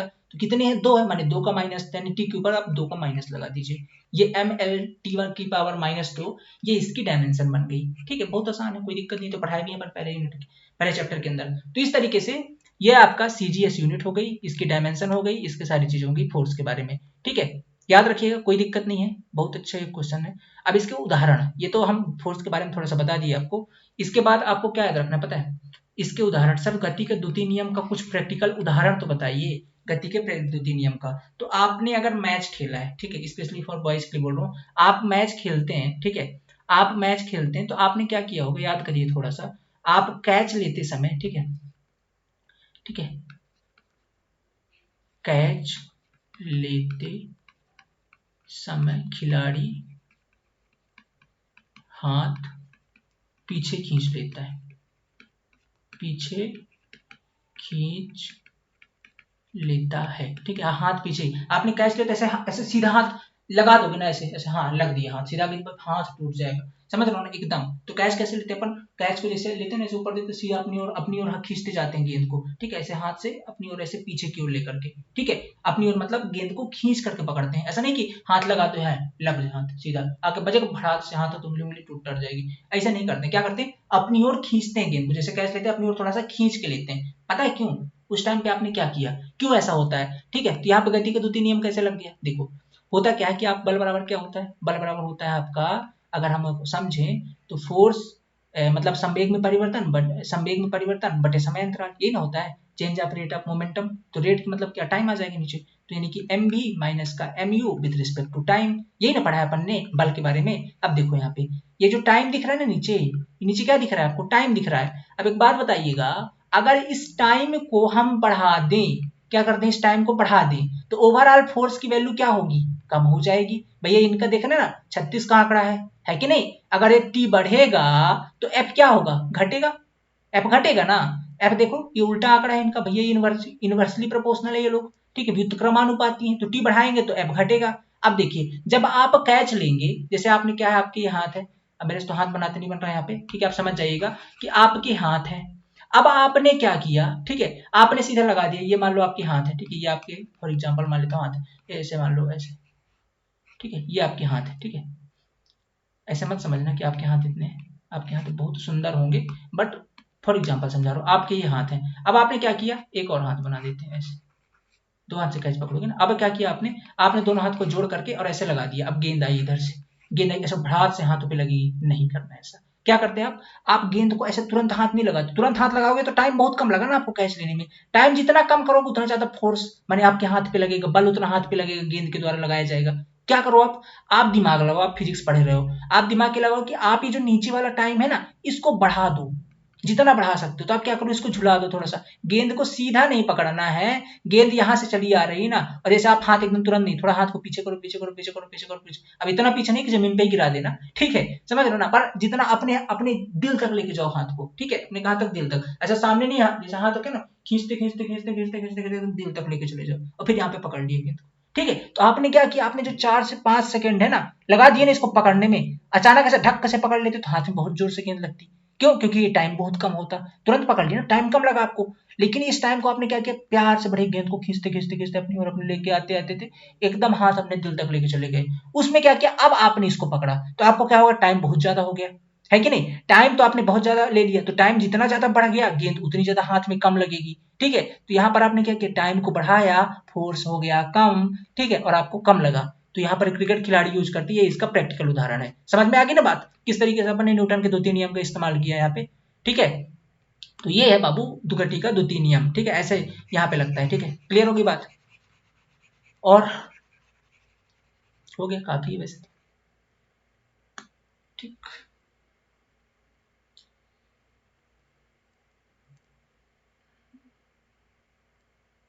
हाँ, एक जगह और होता है वैसे, लॉन्ग जंप में, लॉन्ग जंप, लंबी कूद, लंबी कूद के अंदर क्या है, ऐसे आप दौड़ के आए और एकदम साए से अगर वही, मतलब आप चाहते हो कि एकदम ऐसे जाकर के तुरंत ही कूद जाओ, ठीक है, तो बहुत ज्यादा लगेगा। अब क्या करते हो, थोड़ा सा टाइम लो, ठीक है, जैसे आप कूद रहे हो ना, तो अपने पैरों को थोड़ा सा आगे की ओर खसका दो ऐसे, तो आप जैसे गिरोगे जमीन के अंदर थोड़ा सा ऐसे धीरे धीरे करके फिसलते हुए गिरोगे, ठीक है। तो सेम कॉन्सेप्ट यहाँ पे भी लगता है, आप तुरंत जाकर के जमीन के संपर्क में नहीं आ रहे हो, आप आराम से ऐसे फिसल के आ रहे हो थोड़ा सा, समझ रहे हो ना, तो आपको कम लगेगा, नीचे से उतना ज्यादा रिएक्शन नहीं मिलेगा। आप टाइम को बढ़ा दोगे, फोर्स कम लगेगा, ठीक है। तो ये सिंपल सा लॉन्ग जंप का भी है, ठीक है, ये रिएक्शन है।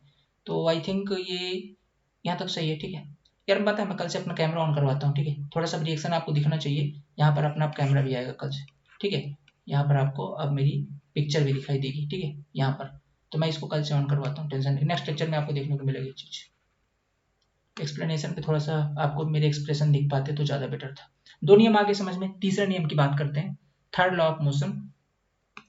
तीसरा नियम की बात करते हैं, तीसरा नियम यानी कि थर्ड लॉ ऑफ मोशन। दो तक तो क्लियर है ना, दो तक कोई दिक्कत नहीं, तीसरे नियम पे आ जाइए। तीसरा नियम क्या है आपका, तीसरा नियम है एवरी एक्शन, ये तो सबने पढ़ा है, और आप अगर सिविल इंजीनियर हैं और आप इस नियम से वाकिफ नहीं है तो फिर अब क्या ही कहें हम, ठीक है। एवरी एक्शन, ठीक है, every action to opposite reaction, एक रिएक्शन टू अपोजिट रिएक्शन, हर क्रिया की विपरीत प्रतिक्रिया होती है। इसका तो सिंपल सा उदाहरण है यार, आप क्या करिए, आप अपनी सिविल इंजीनियरिंग में देख सकते हो, आप बहुत बड़ी बड़ी बिल्डिंग बनाते हो, ठीक है, आप बहुत बड़ी बड़ी बिल्डिंग्स बनाते हो, ठीक है। अब ये बिल्डिंग्स का लोड कौन रजिस्ट करता है, ये बिल्डिंग का लोड धरती माँ रजिस्ट करती है ना, आप ग्राउंड सरफेस पे खड़ा कर देते हो इतना ऊंचा बिल्डिंग, ठीक है। तो इसका क्या किया, आपने इतना नीचे लोड लगाया, पर ये पृथ्वी ने क्या किया, आपके लोड को रिएक्ट कर दिया, जितना आप लगाओगे उसका रिएक्शन दे दिया। तो क्या हो, यहाँ पर हर क्रिया की विपरीत प्रतिक्रिया। एक तो उदाहरण यही हो गया, यही नियम लगता है। इसीलिए कहते हैं फिजिक्स के अंदर जो पढ़ते हैं उसका एप्लीकेशन करते हैं हम कहाँ,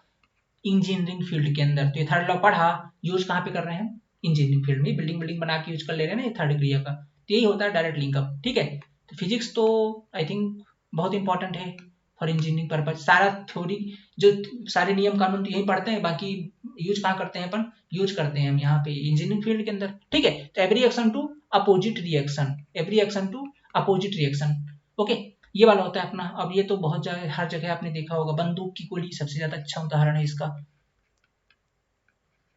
बंदूक की गोली, ठीक है, बंदूक की गोली। अभी बंदूक की गोली का मतलब क्या है, आप जैसे मान लो आपने कभी अगर फायर किया है, ठीक है, पर मत करना, ठीक है, मान लो अगर किया तो देखो जो फायर करते हैं, मान लो बंदूक की गोली ऐसे, ठीक है, ऐसे मान लो इधर की ओर जा रही है, इधर ये बंदूक की गोली है, ये कहाँ जा रही है, इधर की ओर जा रही है, ठीक है, इधर की ओर जा रही है। तो क्या होगा, बंदूक जो बंदा है, जो बंदे ने बंदूक से चलाया गोली, उसको भी धक्का लगेगा, उसने मान लो बंदूक ऐसे लिया हुआ था, ठीक है, ठीक है, ऐसे मान लो बंदूक से चलाया गोली, तो गोली तो निकल के इधर गई, ठीक है, गोली तो आपकी इधर ट्रेवल कर रही है, लेकिन धक्का इस बंदे को भी लगेगा, धक्का जो बंदा चला रहा है ना, गोली चला रहा है, इस बंदे को भी लगेगा। पता है क्यों? क्योंकि every reaction to opposite reaction, तो आप जितने फोर्स से आगे इस गोली को धक्का दोगे, भाई गोली की वेलोसिटी बहुत ज्यादा, जाग सीधे सामने किसी के ऊपर लगे, फट जाए कपार ऊपर, ठीक है, तो समझ रहे हो ना। कुल मिला के बात ये कि जितने वेलोसिटी से आगे की ओर जाएगी, उतने वेलोसिटी से पीछे की ओर धक्का देगी। क्या बात कर रहे हो सर, ये तो बहुत तेज आगे जाती है। तो कुल मिला के बात इतनी, अगर उतना ही तेज धक्का पीछे की ओर भी लगता तो ये इंसान फेंकाव का जाता, इधर साइड ऐसे गिर पड़ जाता, ऐसे गिर पड़ जाना था इसको, तो है कि नहीं, हो जाना था ना ऐसा। वही जितना तेज धक्का, जितनी तेज बंदूक की गोली आगे जा रही है, अगर उतना ही तेज धक्का हमको पीछे की ओर लगता तो हम भी तो इधर फेंका जाते, बंदूक चलाने के बाद हम लोग भी, गोली इधर और हम इधर, ऐसा हो जाना चाहिए था ना। बेसिक सवाल मन में आएगा ही आएगा, है कि नहीं, क्योंकि रिएक्शन तो इक्वल है। तो समझो, समझो यहाँ पे बात को, क्या मैंने बोला, रिएक्शन इक्वल होते हैं, ठीक है। तो देखो, एक तो हमारे पास दो कलाकार हैं, एक हमारे पास क्या है, ये पिस्टल यानी कि बंदूक है, ठीक है, एक तो बंदूक है जिसका द्रव्यमान मान लेता हूँ कैपिटल एम है, ठीक है, एक बंदूक की गोली है जिसका द्रव्यमान मान लेता हूँ स्मॉल एम है, ठीक है, दोनों का द्रव्यमान है ना। आप जानते हो बंदूक बहुत बड़ा होता है एज कंपेयर टू गोली, मतलब अगर बंदूक का द्रव्यमान 2 किलो है तो गोली का द्रव्यमान 20 ग्राम है, समझ रहे हो, इतने का अंतर होता है, ठीक है। तो बंदूक का द्रव्यमान अगर 2 किलो है तो गोली का द्रव्यमान 20 ग्राम होगा, इतने का अंतर, द्रव्यमान भाई गोली का कम होता है, बंदूक का ज्यादा होता है, ठीक है।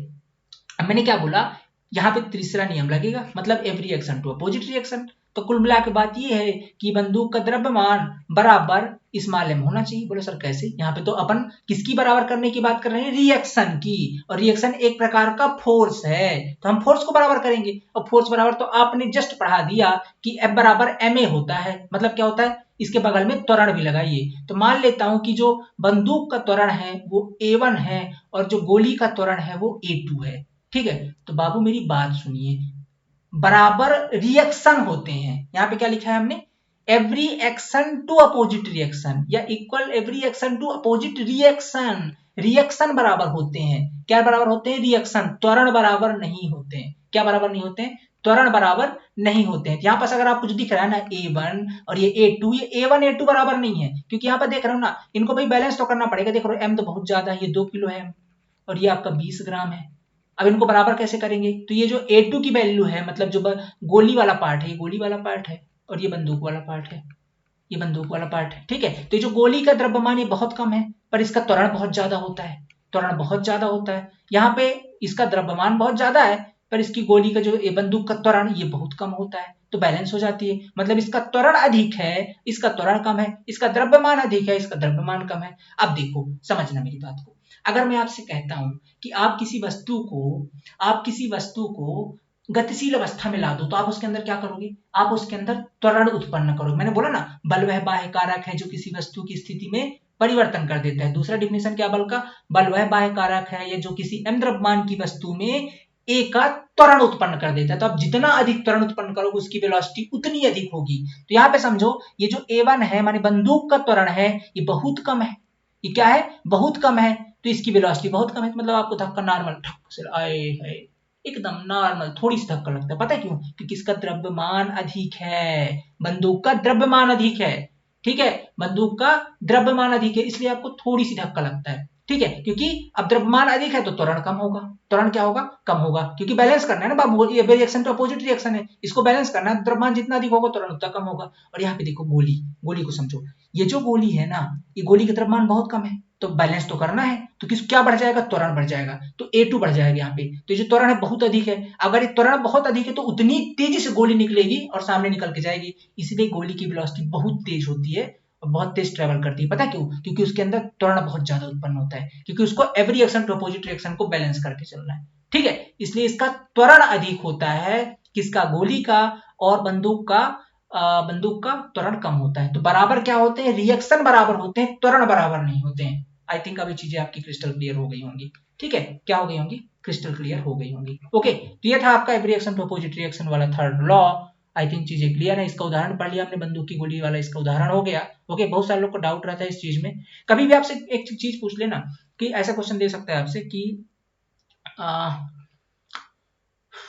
क्वेश्चन क्या दे सकता है आपसे, क्वेश्चन ऐसे दे सकता है कि जैसे यहीं पर दे दिया, यहीं पर क्वेश्चन आपसे दे सकता है कि बंदूक का द्रव्यमान कैपिटल एम है, या उसका कुछ भी दे दिया वैल्यू, या और उसका त्वरण ए है, ठीक है, तथा गोली का द्रव्यमान इतना है, तो गोली का त्वरण बताइए। तो आपको क्या करना है, बस एक तरफ बंदूक का द्रव्यमान रखना है और उसका त्वरण रखना है, बीच में बराबर लगाना है, और एक तरफ गोली का द्रव्यमान रखना है और दूसरी तरफ उसका त्वरण रखना है, बराबर कर करके अगर आपसे जो भी पूछे पक्षांतर करके निकाल दीजिएगा। मान लीजिए बंदूक का त्वरण पूछ रहा है तो ये वाले इसका द्रव्यमान नीचे जाने दीजिए, अगर आपसे गोली का त्वरण पूछ रहा है तो ये वाले को नीचे आने दीजिए। तो ऐसा करके निकाल लीजिएगा, थोड़ा सा आप दिमाग लगाइएगा, कॉन्सेप्ट क्लियर है, ठीक है। क्वेश्चन यहाँ से कभी कभी न्यूमेरिकल पूछ लेता है। तो ये था तो आपका तीसरा नियम, ठीक है, था आपका तीसरा नियम, ठीक है, आपका क्या थे तीसरा नियम। अगला जो टॉपिक है हमारा एक, हाँ, अगला जो टॉपिक है हमारा, अगला टॉपिक है हमारा इम्पल्स।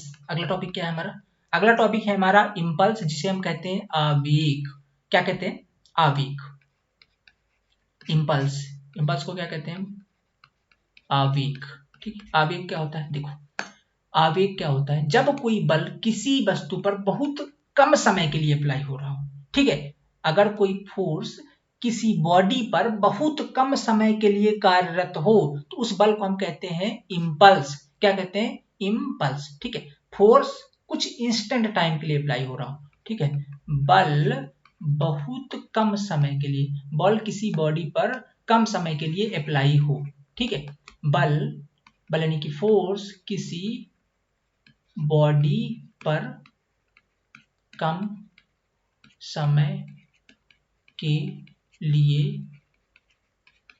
कार्यरत हो, ठीक है, बहुत कम टाइम के लिए, ठीक है, बहुत कम टाइम के लिए अगर कोई फोर्स कार्यरत है किसी बॉडी के अंदर तो उसको हम कहते हैं इम्पल्स या आवेग। इसको डिनोट करते हैं हम आई से, और आई बराबर होता है आपका फोर्स इंटू टाइम। क्या होता है, फोर्स इंटू टाइम, ठीक है, फोर्स इंटू टाइम। तो ये आई बराबर क्या होता है आपका फोर्स इंटू टाइम, यानी कि अगर कोई बल है वो कुछ समय के लिए लग रहा है, अगर इसकी यूनिट की बात करते हैं तो ये यूनिट क्या होता है फोर्स का, केजी मीटर पर सेकेंड स्क्वायर इंटू टाइम का क्या होता है, टाइम का सिर्फ सेकेंड, तो सेकेंड से एक सेकेंड खत्म हो गया, तो बचा क्या आपका केजी मीटर पर सेकेंड, ठीक है, केजी मीटर पर सेकेंड, ये इसकी यूनिट होती है। और संवेग की मीटर पर सेकंड, देखो संवेग बराबर क्या होता है, द्रव्यमान गुणे वेग, तो द्रव्यमान का क्या हो गया केजी, और वेग का क्या हो गया मीटर पर सेकंड। तो द्रव्यमान और संवेग और आवेग की इकाइयां सेम होती है, पर दोनों अलग चीजें हैं, ठीक है। संवेग के अंदर क्या होता है बल इंटू समय, और संवेग के अंदर क्या होता है द्रव्यमान इंटू वेलोसिटी,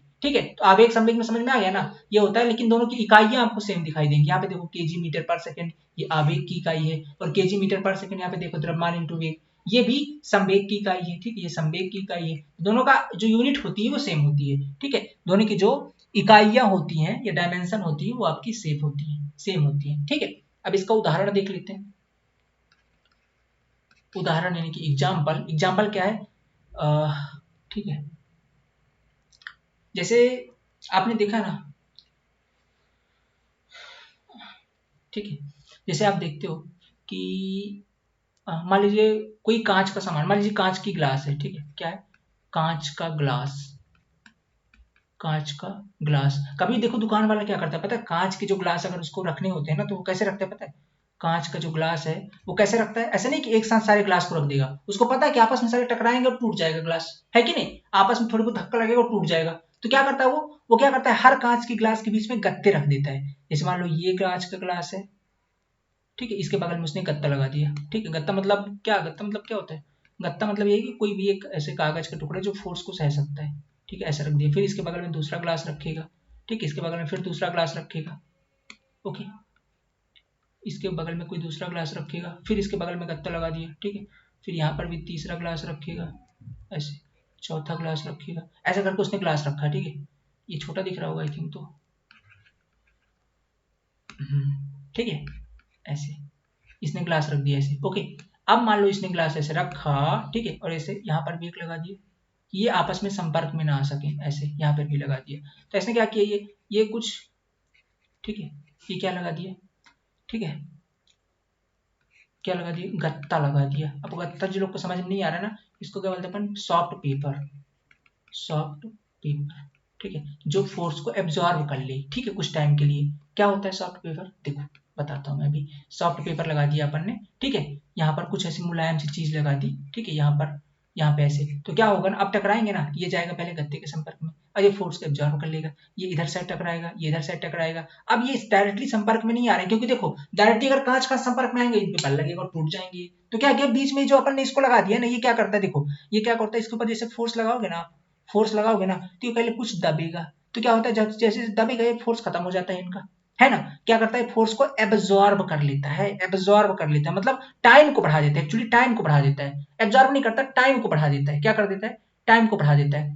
देखो समझो, क्या कर देता है, टाइम को बढ़ा देता है। जैसे नहीं समझे, ऐसे होता है, जैसे ये ऐसे, इसका ये वाला पार्ट, ठीक है, ये वाला पार्ट।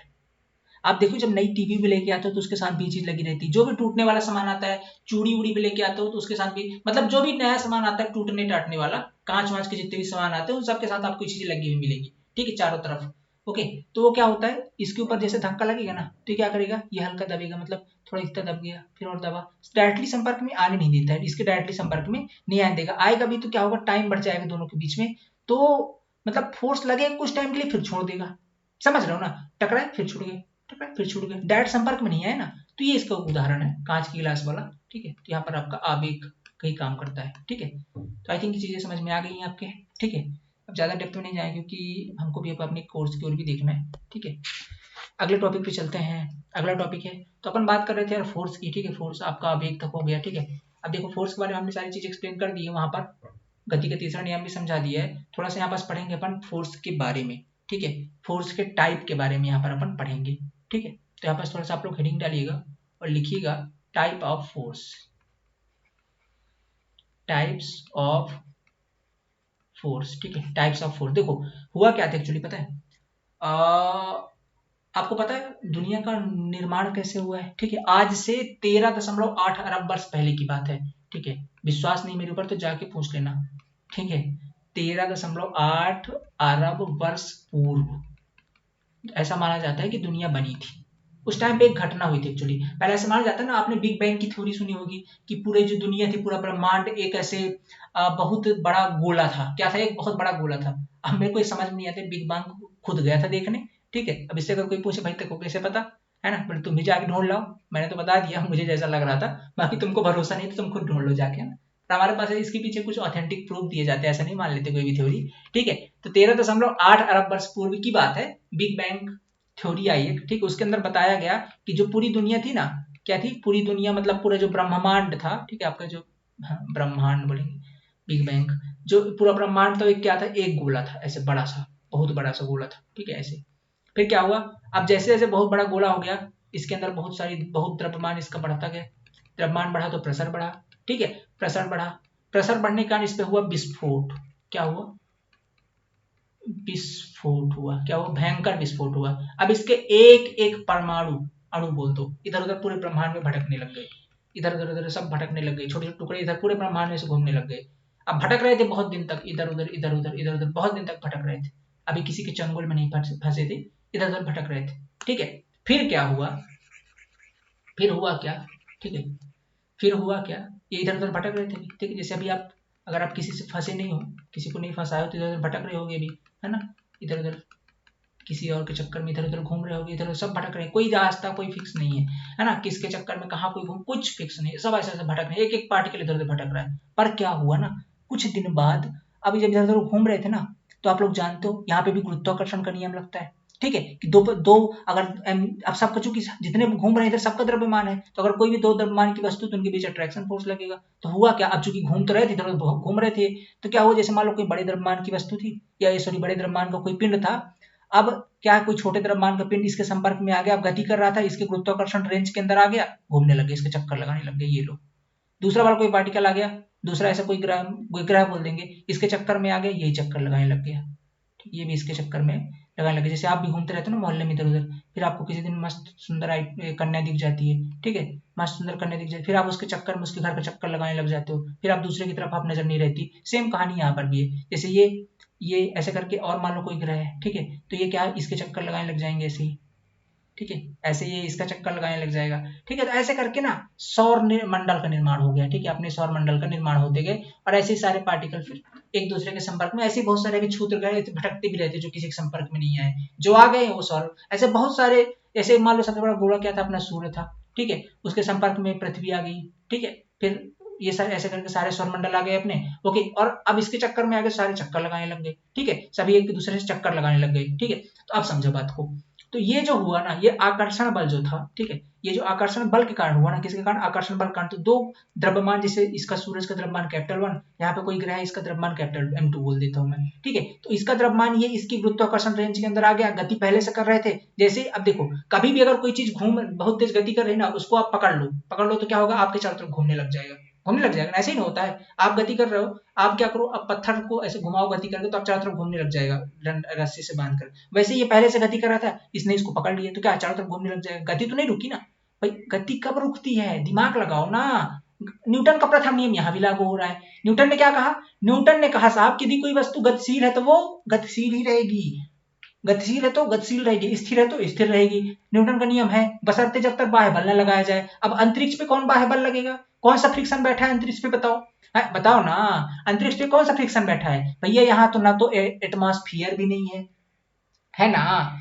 कहेंगे यार सर, एटमॉस्फेयर है तो पृथ्वी का, अरे बाबू वो कुछ दूर तक है। ठीक है, वो इतना नहीं है कि इनके फ्रिक्शन विक्शन को रोक दे, वहां कोई फ्रिक्शन विक्शन नहीं लगता, किसी के संपर्क में नहीं आते, है कि नहीं। तो क्या किया, यहाँ पे कुछ नहीं है। अब ये एक बार घूम गए, ये विस्फोट के कारण इनमें गति आ गई, प्रेशर मिला, गति आ गई। अब ये घूम गए, घूमते हुए किसके चक्कर में पड़ गए, सूरज के चक्कर के, इसके रेंज में आ गए, चक्कर लगाने लग गए। ये लोग घूम रहे हैं, अब भी घूम रहे हैं। ठीक है, अभी भी घूमते ही जा रहे हैं, घूमते ही जा रहे हैं, घूमते ही जा रहे हैं। अब इनको रोकेगा कब, अभी कैसे, कभी ऐसा हो सकता है कि रुक जाए, नहीं रुकेगा, कभी नहीं रुकेगा। रीजन क्या है, रीजन एक, कोई रोकने वाला नहीं है वहां पर एटमॉस्फेयर में, कौन है वहां, बताओ, ब्रह्मांड में कौन रोकेगा इनको, कोई बाह्य बल होता तब तो रुकेगा ना, न्यूटन का नियम ही कहता है ऐसा, समझ रहे हो ना। तो इसलिए ये घूमते रह गए। तो किसके संपर्क कारण, ये किसके कारण आपस में जुड़े हुए हैं, ये जुड़े हुए हैं किसके कारण, गुरुत्वाकर्षण बल के कारण। दो द्रव्यमान पिंड के बीच में गुरुत्वाकर्षण बल लगता है, एक आकर्षण बल लगता है। ठीक है, एक आकर्षण बल लगता है, एक आकर्षण बल कार्य करता है, जो उसको अपनी ओर आकर्षित करता है। क्या करता है, अपनी ओर आकर्षित करते, तो ऐसे करके पूरे ब्रह्मांड का निर्माण हो गया।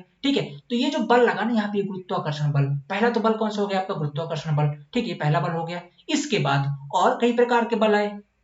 ये तो बहुत बड़ी दूरी पे लगा ना, देखो कितनी दूरी पे लगा। ये भाई सूरज से लेकर के पृथ्वी के बीच में अनंत दूरियां हैं भाई, सूरज से लेकर के जो लास्ट में आपका ये ग्रह है वीनस वगैरह, यहाँ भी देख लो आप, इतनी इनके बीच भी कितनी ज्यादा दूरी, फिर भी गुरुत्वाकर्षण बल इनके बीच लग रहा है। तो मतलब ये है कि गुरुत्वाकर्षण वह बल है ना जो अनंत दूरियों पे भी लगता है, समझ रहे हो, अनंत दूरियों पर भी गुरुत्वाकर्षण बल कार्यरत होता है कि नहीं, देख रहे हो ना कितना दूर दूर है फिर भी कार्यरत हो रहा है। तो पहला बल के प्रकार कौन कौन से हैं, तो बिग बैंग के बाद बहुत सारे बल निकले। एक बल तो ये हो गया गुरुत्वाकर्षण बल। दूसरा बल कौन सा था, दूसरा बल वो बल था जो थोड़ी कम दूरी पे लगता था, जैसे परमाणु और माणुओं के बीच में लग जाता था वो बल, तो उसको हमने क्या नाम दे दिया, उसको हमने बोल दिया इलेक्ट्रोमैग्नेटिक फोर्स। क्या बोल दिया, इलेक्ट्रोमैग्नेटिक फोर्स। ठीक है, लेकिन देखो, अब अगर दूरी बढ़ाओगे साहब, अगर आप दूरी करोगे, मतलब जितनी ज्यादा दूरी बढ़ेगी ना, फोर्स की वैल्यू उतनी कम होती जाएगी, जितना करीब आओगे उतनी फोर्स की वैल्यू बढ़ती जाएगी। अभी अपन पढ़ेंगे ना फोर्स के बारे में, तो आपको समझ में आएगा कि अगर आप दूर जाते जाओगे ना, जितना ज्यादा दूर जाओगे, जितना ज्यादा दूर, मतलब उनके बीच जो आकर्षण बल है, मतलब जितना दूरी बढ़ती जाएगी, बल उतना कम होता जाएगा। क्या होता जाएगा, बल उतना ही कम होता जाएगा। ठीक है, बल उतना ही कम होता जाएगा। तो जैसे ही ये जो पृथ्वी के ऊपर आपका ये जो ग्रेविटेशनल फोर्स दिख रहा है, गुरुत्वाकर्षण बल, ये दूरी बहुत ज्यादा होती है। देखो यहाँ से, देखो ये कितनी दूरी, पता नहीं कितने लाख, कितने करोड़ किलोमीटर है, देख लो यहाँ से पृथ्वी के बीच भी कितने करोड़ किलोमीटर की दूरी है। तो अब देखो, इतनी दूरी होने के बाद जो गुरुत्वाकर्षण की वैल्यू बहुत कम हो जाती है, ऐसे और सारे फोर्स हैं जो जिनकी दूरी बहुत कम होती है, तो उनकी वैल्यू बहुत ज्यादा बढ़ जाती है। तो ऐसे और कई सारे फोर्सेस हैं, उन फोर्सेस के बारे में हम पढ़ने वाले हैं। तो बैकग्राउंड समझ में आ गया ना। अब देखो टाइप ऑफ फोर्स, पहला फोर्स कौन सा है आपका, पहला फोर्स है आपका gravitational force. Gravitational force, gravitational force मतलब क्या होता है, गुरुत्वाकर्षण बल। ये दो द्रव्यमान की वस्तु पर लगता है, और ये कहाँ लग जाएगा, अनंत दूरी पर अगर कोई वस्तु वहां भी लग जाएगा, तो गुरुत्वाकर्षण बल। दूसरा होता है वीक न्यूक्लियर फोर्स, ये सब वहीं पे बने थे बिग बैंग के बाद। ठीक है, weak nuclear force, weak nuclear force. तीसरा कौन सा आपका, तीसरा आपका है इलेक्ट्रोमैग्नेटिक फोर्स। Electromagnetic force. और चौथा कौन सा आपका? चौथा है आपका strong nuclear force. Strong nuclear, ठीक है, स्ट्रॉन्ग न्यूक्लियर फोर्स। ठीक है, चार प्रकार के फोर्स हैं जो आपको पढ़ने हैं। देखो, गुरुत्वाकर्षण बल तो ये अनंत दूरियों पर भी लगता है, ठीक है, इनफाइनाइट डिस्टेंस वहां भी लग जाता है, अनंत दूरियों तक, ठीक है, पर इनकी रेंज फिक्स है। ये जो वीक न्यूक्लियर फोर्स है, ठीक है, ये 10 के घाते 25 गुना होता है, 10 के घाते 25 गुना ज्यादा प्रभावी होता है as compare to gravitational force, ठीक है, 10 के घाते 25 गुना अधिक प्रभावी है ये वीक न्यूक्लियर फोर्स, ठीक है। ये कब लगता है? जब डिस्टेंस किसी भी दो परमाणु के बीच की अगर डिस्टेंस कितनी है, डिस्टेंस अगर आपकी 10 के घाते -16 मीटर, 10 के घाते -16 है अगर डिस्टेंस 10 के घाते -16 मीटर, तो जाकर के ये फोर्स लगेगा, वीक न्यूक्लियर फोर्स, ठीक है। तो बहुत प्रभावी है और बहुत कम, देखो कितनी कम दूरी पे लग रहा है इसलिए इतना ज्यादा प्रभावी है, ठीक है। दूसरा अगर बात करते हैं अपन इलेक्ट्रोमैग्नेटिक फोर्स। इलेक्ट्रोमैग्नेटिक फोर्स पता है 10 के घाते 36 गुना ज्यादा है, 10 के घाते 36 गुना ज्यादा प्रभावी किसकी? ये जितने गुना गुना लिखे मतलब किसकी तुलना है? ये है आपकी as compare to gravitational force, as compare to gravitational force. तो 10⁻25 टाइम्स किसका? ग्रेविटेशनल फोर्स का प्रभावी, मतलब ज्यादा प्रभावशाली है, ठीक है, ज्यादा इफेक्टिबल है। 10⁻36 गुना है किसका? ग्रेविटेशनल फोर्स का। और ये कितनी दूरी पे लगता है? तो ठीक है, ये देखो, ये लगता है पता है किसके बीच? ये लगता है आपका प्रोटॉन और न्यूट्रॉन के बीच में, ठीक है, सॉरी, प्रोटॉन न्यूट्रॉन नहीं, प्रोटॉन और इलेक्ट्रॉन के बीच में। किसके बीच में? प्रोटॉन और इलेक्ट्रॉन के बीच में, प्रोटॉन और इलेक्ट्रॉन के बीच में। आप जानते हो बीच में नाभिक होता है जहां पे प्रोटॉन न्यूट्रॉन होते हैं, चारों तरफ अपने इलेक्ट्रॉन चक्कर लगाते हैं। तो इलेक्ट्रॉन क्यों चक्कर लगाता है प्रोटॉन का? कुछ तो आकर्षण बल है, कुछ तो आकर्षण बल है ना, जो इस प्रोटॉन और इलेक्ट्रॉन को बांध के रखा है। तो देखो, प्रोटॉन के ऊपर पॉजिटिव चार्ज, इलेक्ट्रॉन के ऊपर निगेटिव, पॉजिटिव निगेटिव एक दूसरे को आकर्षित करेंगे। तो ये जो आकर्षण बल है, कौन सा बल है? ये इलेक्ट्रोमैग्नेटिक बल है, जो कितने गुना भारी होता है, प्रभावशाली होता है ग्रेविटी फोर्स से? 10 के घाते 36 गुना, ठीक है। तो ये इनके बीच लगता है। तो कौन सा फोर्स है? Electromagnetic force. दूसरा होता है स्ट्रॉन्ग न्यूक्लियर फोर्स, ये इनका भी बाप है, ये 10 के घाते 38 गुना लगता है, 10 के घाते 38 गुना ज्यादा प्रभावशाली है एज कंपेयर टू किसके? As compare to gravitational force. और ये लगता कितनी दूरी पर है? ये लगता है 10 के घाते -15 मीटर पर, 10 के घाते -15 मीटर पर, ठीक है। और ये लगता है किसके बीच में? देखो, अगर आप दो पॉजिटिव चार्जेस को पास लेके आओगे, माने पॉजिटिव पॉजिटिव माने प्रोटॉन को और प्रोटॉन को लेके आओ पास, तो क्या करेंगे? ये एक दूसरे को रिपल करेंगे, सीधी सी बात है सर। भाई पॉजिटिव पॉजिटिव एक दूसरे को क्या करेंगे? रिपल करेंगे, मतलब इनसे दूर जाना चाहेंगे। तो ये दूर ना जाए, हम इनको जबरदस्ती पास लेके आए, जबरदस्ती पास नहीं, तुम पास नहीं रहोगे। चुंबक के दो ध्रुव ले लो, पॉजिटिव पॉजिटिव वाले जबरदस्ती दबाओ, कितना फोर्स, थोड़ी फोर्स लगाना पड़ता है, वो भागेंगे, दूर जाएंगे। दबाओ, जबरदस्ती दबाओ, दबा के रखो एकदम, नहीं मिलो तुम, ठीक है, समझ रहे हो? हाँ। जैसे अरेंज मैरिज में होता है, दो डिफरेंट टाइप के उनके बिहेवियर हैं, पर घर वाले क्या कहते हैं? नहीं तुम ही करोगे शादी। घर वाले एक बार बोलते नहीं नहीं इसी लड़के से करना, नहीं नहीं तो कुछ हो, ठीक है, लड़का दारू पीता करना इसी से कर, कुछ भी कहानी हो जाए इसी से करना है, ठीक है। लड़की को नहीं पसंद ना, उसी से करना है, ठीक है, कुछ भी हो जाए, तुम्हारी बाबू जाए, ठीक है, तुमको करना इसी लड़की से शादी है, ठीक है। तो घर वाले क्या बोलते हैं? आपके डायरेक्टली पॉजिटिव पॉजिटिव को पास ले, समझ रहे हो? जबरदस्ती एकदम, तो बल लगाना पड़ेगा उनको, तब ना जबरदस्ती होती शादी, है ना, एकदम मतलब जबरदस्ती दबा के फोर्स को लगाना पड़ता है, ठीक है। तो वैसे ही जो आपको वहां पर फोर्स लगाना पड़ेगा, माने प्रोटॉन प्रोटॉन को अगर आप पास लेके आ रहे हैं तो आपको फोर्स लगाना पड़ेगा, क्योंकि भी दोनों सेम है, दोनों सेम वो है, ठीक है, दोनों सेम चार्जेस हैं, तो दोनों आपको क्या लगाना पड़ेगा? फोर्स। तो जो आपको उस टाइम पर फोर्स लगाना पड़ेगा वो रिपल फोर्स, रिपल करेंगे तो जो उनको पास लाने में फोर्स लगाना पड़ेगा वो आपका कौन सा होता है? Strong nuclear force. क्या होता है? स्ट्रॉन्ग न्यूक्लियर फोर्स, ठीक, स्ट्रॉन्ग न्यूक्लियर फोर्स। ये चार प्रकार के फोर्स होते हैं, चार प्रकार के फोर्स होते हैं, इनके बारे में भी आपको समझ लेना है, ठीक है, ओके, ठीक, कोई दिक्कत नहीं है तक? और भी कुछ है आपको इसमें? हाँ, ठीक है, दो कॉन्सेप्ट और देने हैं, फिर चलेंगे इसको, फिर नेक्स्ट लेक्चर के अंदर देखेंगे और क्या। हाँ, दो कॉन्सेप्ट और हैं, एक है आपका सेंट्रीपिटल फोर्स और एक है आपका सेंट्रीफ्यूगल फोर्स, ठीक है। देखो समझ लेते हैं इसे भी, अगला टॉपिक है अपना, ठीक है, फोर्स के बारे में पढ़ लेना। अब अगला टॉपिक देखो, अगला टॉपिक है हमारा, ठीक है, अगला टॉपिक है हमारा सेंट्री, ठीक है, ठीक है, centripetal force, centripetal force. Centripetal मतलब क्या होता है? अभिकेंद्री बल, ठीक है, अभिकेंद्री बल, ठीक है, अभिकेंद्री बल, अभिकेंद्री बल, ठीक है, अभिकेंद्री बल क्या होता है? अभिकेंद्री बल देखिए बताते हैं, थोड़ा सा रुकिए।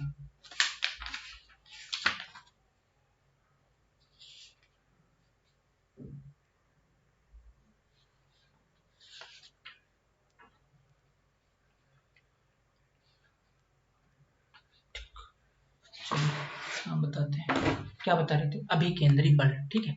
देखिए क्या है अभिकेंद्री बल, होता क्या है ना, यदि कोई ऑप्टिकल ऑप्टिकल बोल रहे हैं, यदि कोई ऑब्जेक्ट, क्या, कोई ऑब्जेक्ट किसी वृत्ताकार पाथ में, ये वृत्ताकार पाथ है, ये इसका केंद्र है, ये वृत्ताकार पाथ है, कोई ऑब्जेक्ट, ये क्या है? कोई ऑब्जेक्ट है, ऑब्जेक्ट को मान लेते हैं अपन ए है, ये ए अगर वृत्ताकार पाथ में गति करता है तो इस वृत्ताकार सॉरी इस ऑब्जेक्ट पर इस वृत्त के केंद्र की ओर एक बल कार्य करता है, ठीक है, इस ऑब्जेक्ट के केंद्र की ओर, ऑब्जेक्ट से इस वृत्त के केंद्र की ओर एक बल कार्यरत होता है। इस बल को हम अभिकेंद्री बल या सेंट्रीपिटल फोर्स कहते हैं, जो वृत्त के केंद्र की ओर कार्यरत होता है, ठीक है, वृत्त के केंद्र की ओर कार्य करता है, इसको अपन अभिकेंद्री बल बोलते हैं, ठीक है, या अभिकेंद्री कहते हैं, ठीक है, अभिकेंद्री बल। और ये अभिकेंद्री बल आता है, जैसे मान लीजिए आप साइकिल चला रहे हैं, ठीक है, गाड़ी चला रहे हैं, तो आपने कभी देखा होगा रोड ऐसे बनाई जाती है, ऐसे, फिर ऐसे मुड़ी जाती है, ठीक है, ऐसे और ऐसे रहती है, ठीक है, ऐसे मुड़ी रहती है रोड। आप कहेंगे सर ये मुड़ाई क्यों दी जाती है, सीधे सीधे रोड बनाओ ना।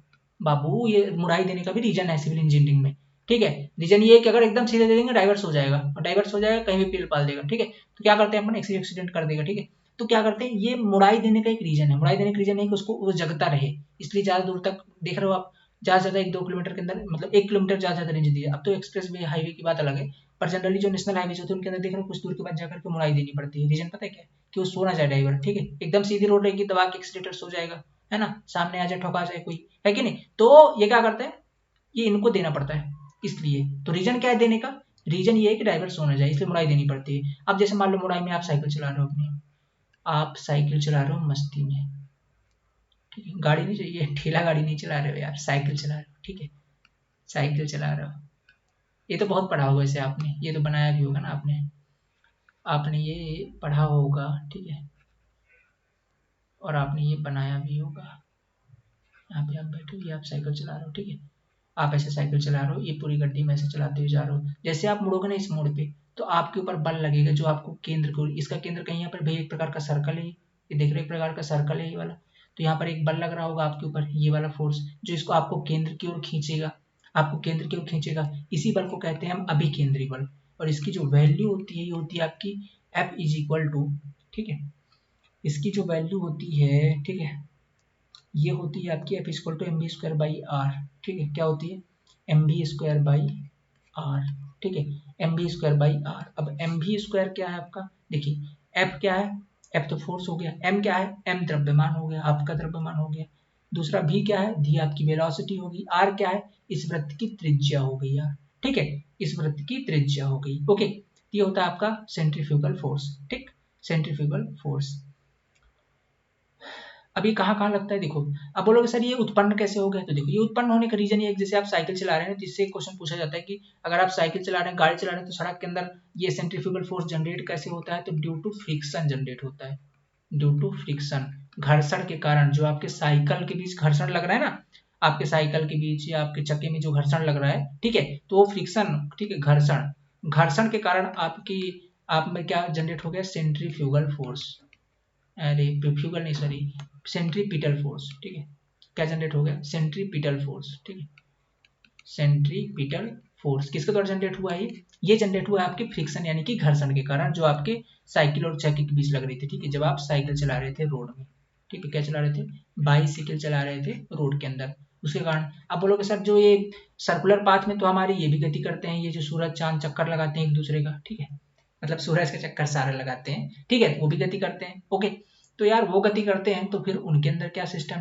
है कि नहीं, मतलब वो भी उनके अंदर भी कोई फोर्स होगा, तो हाँ वहां पर भी सेंट्रीफ्यूगल फोर्स एक प्रकार का ग्रेविटेशनल फोर्स होता है, ठीक है, तो यहाँ पे मैं लिख देता हूँ, आपका जो सैटेलाइट होती हैं, प्लैनेट्स होते हैं, सैटेलाइट होती है, उपग्रह हो गए आपके, सैटेलाइट्स होती है, प्लैनेट होते हैं, ठीक है, प्लैनेट्स होते हैं, ये सब किसके द्वारा लगाते हैं, ये सब लगाते हैं ग्रेविटेशनल फोर्स कारण, इनको अभिकेंद्री बल या सेंट्रीपिटल फोर्स मिलता है, किसके कारण, ग्रेविटेशनल फोर्स के कारण, ग्रेविटेशनल TIONAL ग्रेविटेशनल फोर्स के कारण, ठीक है। ग्रेविटेशनल फोर्स के कारण इनको क्या मिलता है, इनको मिलता है आपका सेंट्रीपिटल फोर्स। तो किसके कारण, ग्रेविटेशनल के कारण। आप अगर साइकिल वगैरह चलाते हो तो किसके कारण, आपको फ्रिक्शन के कारण मिल जाता है। तो ये इसके बेसिक से एग्जांपल है, ठीक है, इनको भी आपको याद रखना है। एक अगला फोर्स और है जो इंपॉर्टेंट है, ये तो आपका सेंट्रीपिटल हो गया, अगला है आपका सेंट्रीफ्यूगल फोर्स, अपकेंद्री बल। अगला क्या है आपका, सेंट्रीफ्यूगल फोर्स, ठीक, सेंट्रीफ्यूगल फोर्स, या इसे अपन कहते हैं अपकेंद्री, अपकेंद्री, ठीक है, अपकेंद्री, ओके, अपकेंद्री बल, ठीक है, अपकेंद्री बल। ये क्या होता है, देखिए, जब आप उसी वृत्ताकार मार्ग में गति कर रहे होंगे, ये वृत्ताकार, ये वृत्त का केंद्र, आप इसी वृत्ताकार मार्ग में, जस्ट सेकेंड,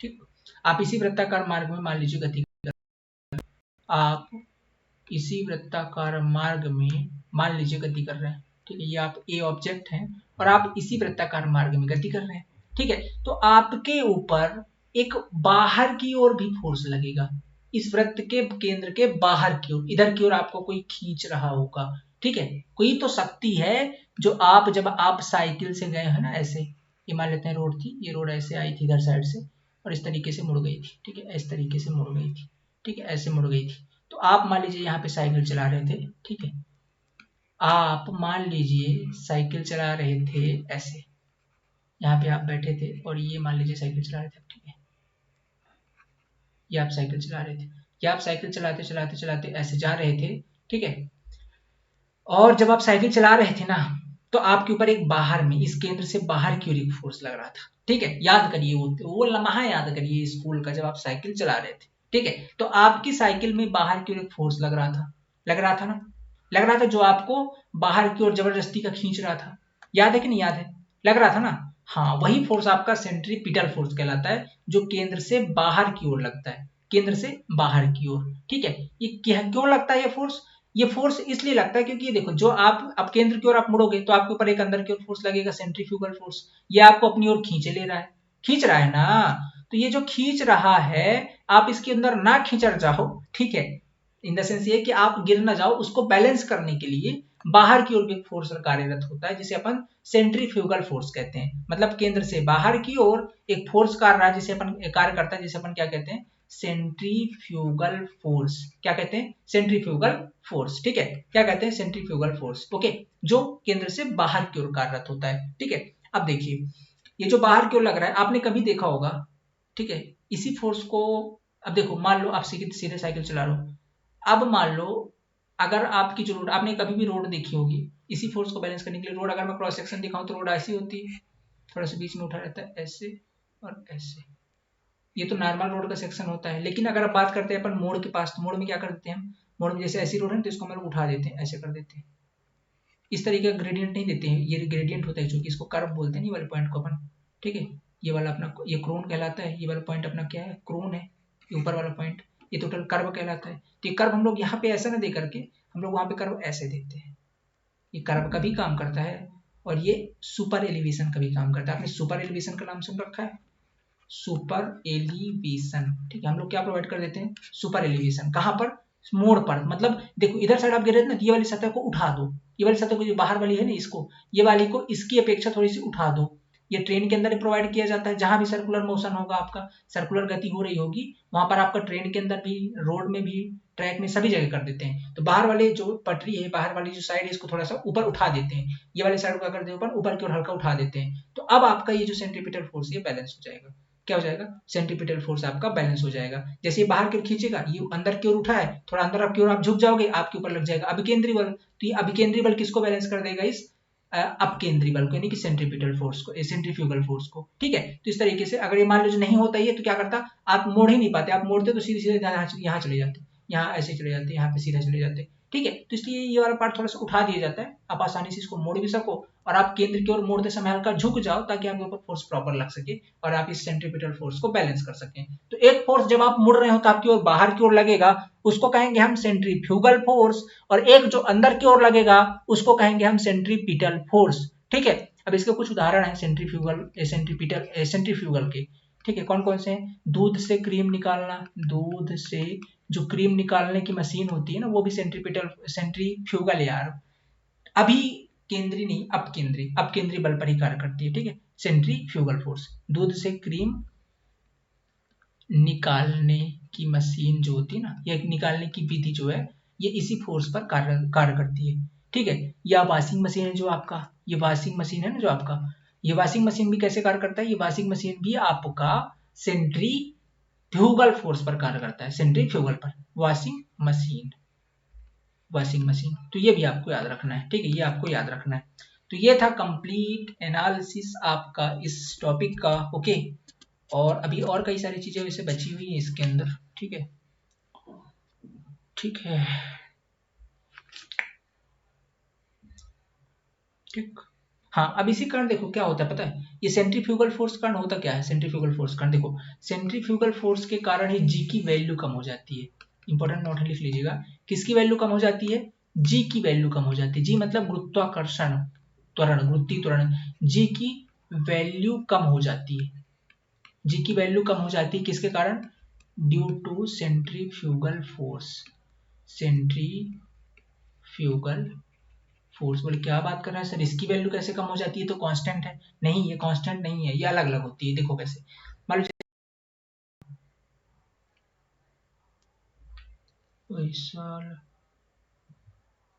मेरे को ये को ऑफर देता, मैं क्या करूंगा यार, सिंगल आदमी है, देख रहे हो, क्या ही बताएं भाई इनको। ये मान लेते हैं आपकी अर्थ। ठीक है, ये मान लेते हैं कि आपकी अर्थ है। ठीक है, ये आपकी अर्थ है। गलत जगह पे बात, गलत बात नहीं करनी चाहिए ना, देख रहे हो, मतलब ऑफर भी किसको दे रहा है भैया? जिसको मिलना चाहिए उसको दे, जो इसके अधिकारी लोग हैं, है कि नहीं? फिर कुछ नहीं, ये लोग कहीं से भी नंबर पा के गए, एक बार करते रहते मैसेज। ठीक है, देखो ये आपकी मान लेते हैं अर्थ। ठीक है, ये क्या है हमारे, ये पोल्स हैं, ये पोल्स है दोनों। ठीक है, ये क्या है हमारे, ये पोल्स हैं, पोल्स। ठीक है, ध्रुव। और ये बीच वाला क्या है हमारी, ये इक्वेटर है। ये बीच क्या है अपनी, इक्वेटर। क्या है बीच में अपनी, इक्वेटर। इक्वेटर माने भूमध्य रेखा। ठीक है, भूमध्य रेखा। ठीक है, या इसको दूसरे, सॉरी, विषुवत रेखा बोलते हैं इसको, तो क्या बोलते हैं अपन, विषुवत रेखा। ठीक है, विषुवत रेखा। ठीक है, विषुवत रेखा। इससे 23.5 डिग्री ऊपर जाएंगे तो कर्क रेखा, नीचे जाएंगे तो मकर रेखा। Tropic of Cancer, tropic of Capricorn. ठीक है, ये अपनी इक्वेटर होगी। देखो अब इक्वेटर पे होता क्या है, आप ये बात जानते हो, ये पृथ्वी ऐसे घूम रही है। ठीक है, ऐसे पृथ्वी अपनी घूम रही है, ऐसे ऐसे एंटी क्लॉकवाइज घूम रही है, धाए धाए धाए धाए। ठीक है, तो ऐसे घूम रही है अपनी पृथ्वी। अब देखो समझो बात को, जैसे ये पृथ्वी हमारी घूम रही है, ठीक है, ये पृथ्वी हमारी ऐसे घूम रही है, ऐसे ऐसे मान लेता हूँ, ये हमारा क्या है, इस एक्सिस के अबाउट घूम रही। ठीक है, इस एक्सिस के अबाउट घूम रही, इस कदर। अब देखो जैसे ये घूमती है ना, तो सबसे ज्यादा कहाँ पे वेलोसिटी होगी, ये बताओ मेरे को। सबसे ज्यादा कहाँ पे, चूंकि घूम कहाँ रही है, सर्कुलर पाथ में ही घूम रही है, सर्कुलर पाथ में घूम रही है ना, तो सबसे ज्यादा वेलोसिटी कहाँ पर होगी? बोलोगे सर सबसे ज्यादा वेलोसिटी जहाँ पर सबसे ज्यादा रेडियस होगा। तो रेडियस कहाँ पे सबसे ज्यादा रेडियस तो इक्वेटर पे है। तो पृथ्वी का सबसे ज्यादा रेडियस कहाँ पे, यहाँ पे होगा। यहाँ पे रेडियस, त्रिज्या सबसे ज्यादा यहाँ पर होगी ना भाई। यहाँ पे जाओगे त्रिज्या कम हो गई, यहाँ पे जाओगे ध्रुवों पे तो जीरो हो जाती है कि नहीं? तो यहाँ पे सब ज्यादा त्रिज्या कहाँ पे होती है, यहाँ पर।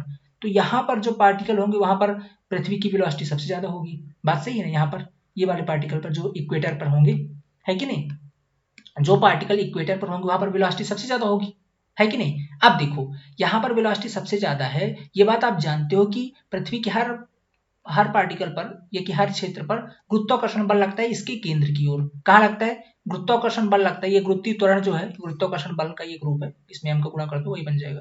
तो ये जो आपको गुरुत्वाकर्षण बल लग रहा है, ये अंदर की ओर लग रहा है। ठीक है, अंदर की ओर लग रहा है, पृथ्वी के केंद्र की ओर। ठीक है, पृथ्वी के केंद्र की ओर लग रहा है ना, तो कहां पर सबसे अधिक होगा, सबसे कम होगा? जहां पर वेलोसिटी सबसे ज्यादा होगी वहां पर ये सबसे कम होगा। ऐसा रीजन पता है क्यों? देखो सबसे ज्यादा वेलोसिटी कहां पर, देखो जी की जो वैल्यू है ना, निकालते पता है कैसे अपन, G M m out of r square. ये फार्मूला अभी मैं पढ़ाऊंगा आपको, न्यूटन का गुरुत्वाकर्षण नियम। ठीक है, तो वहां से अपन सीखेंगे क्या होता है इसका नियम एक्चुअली में। इसका नियम ये है कि ये एक फार्मूला होता है आपका, क्या फार्मूला होता है, GMM out of r square, ठीक है, GMM out of r square, ये एक फार्मूला होता है जिससे अपन निकालते हैं जी की वैल्यू को, ठीक है।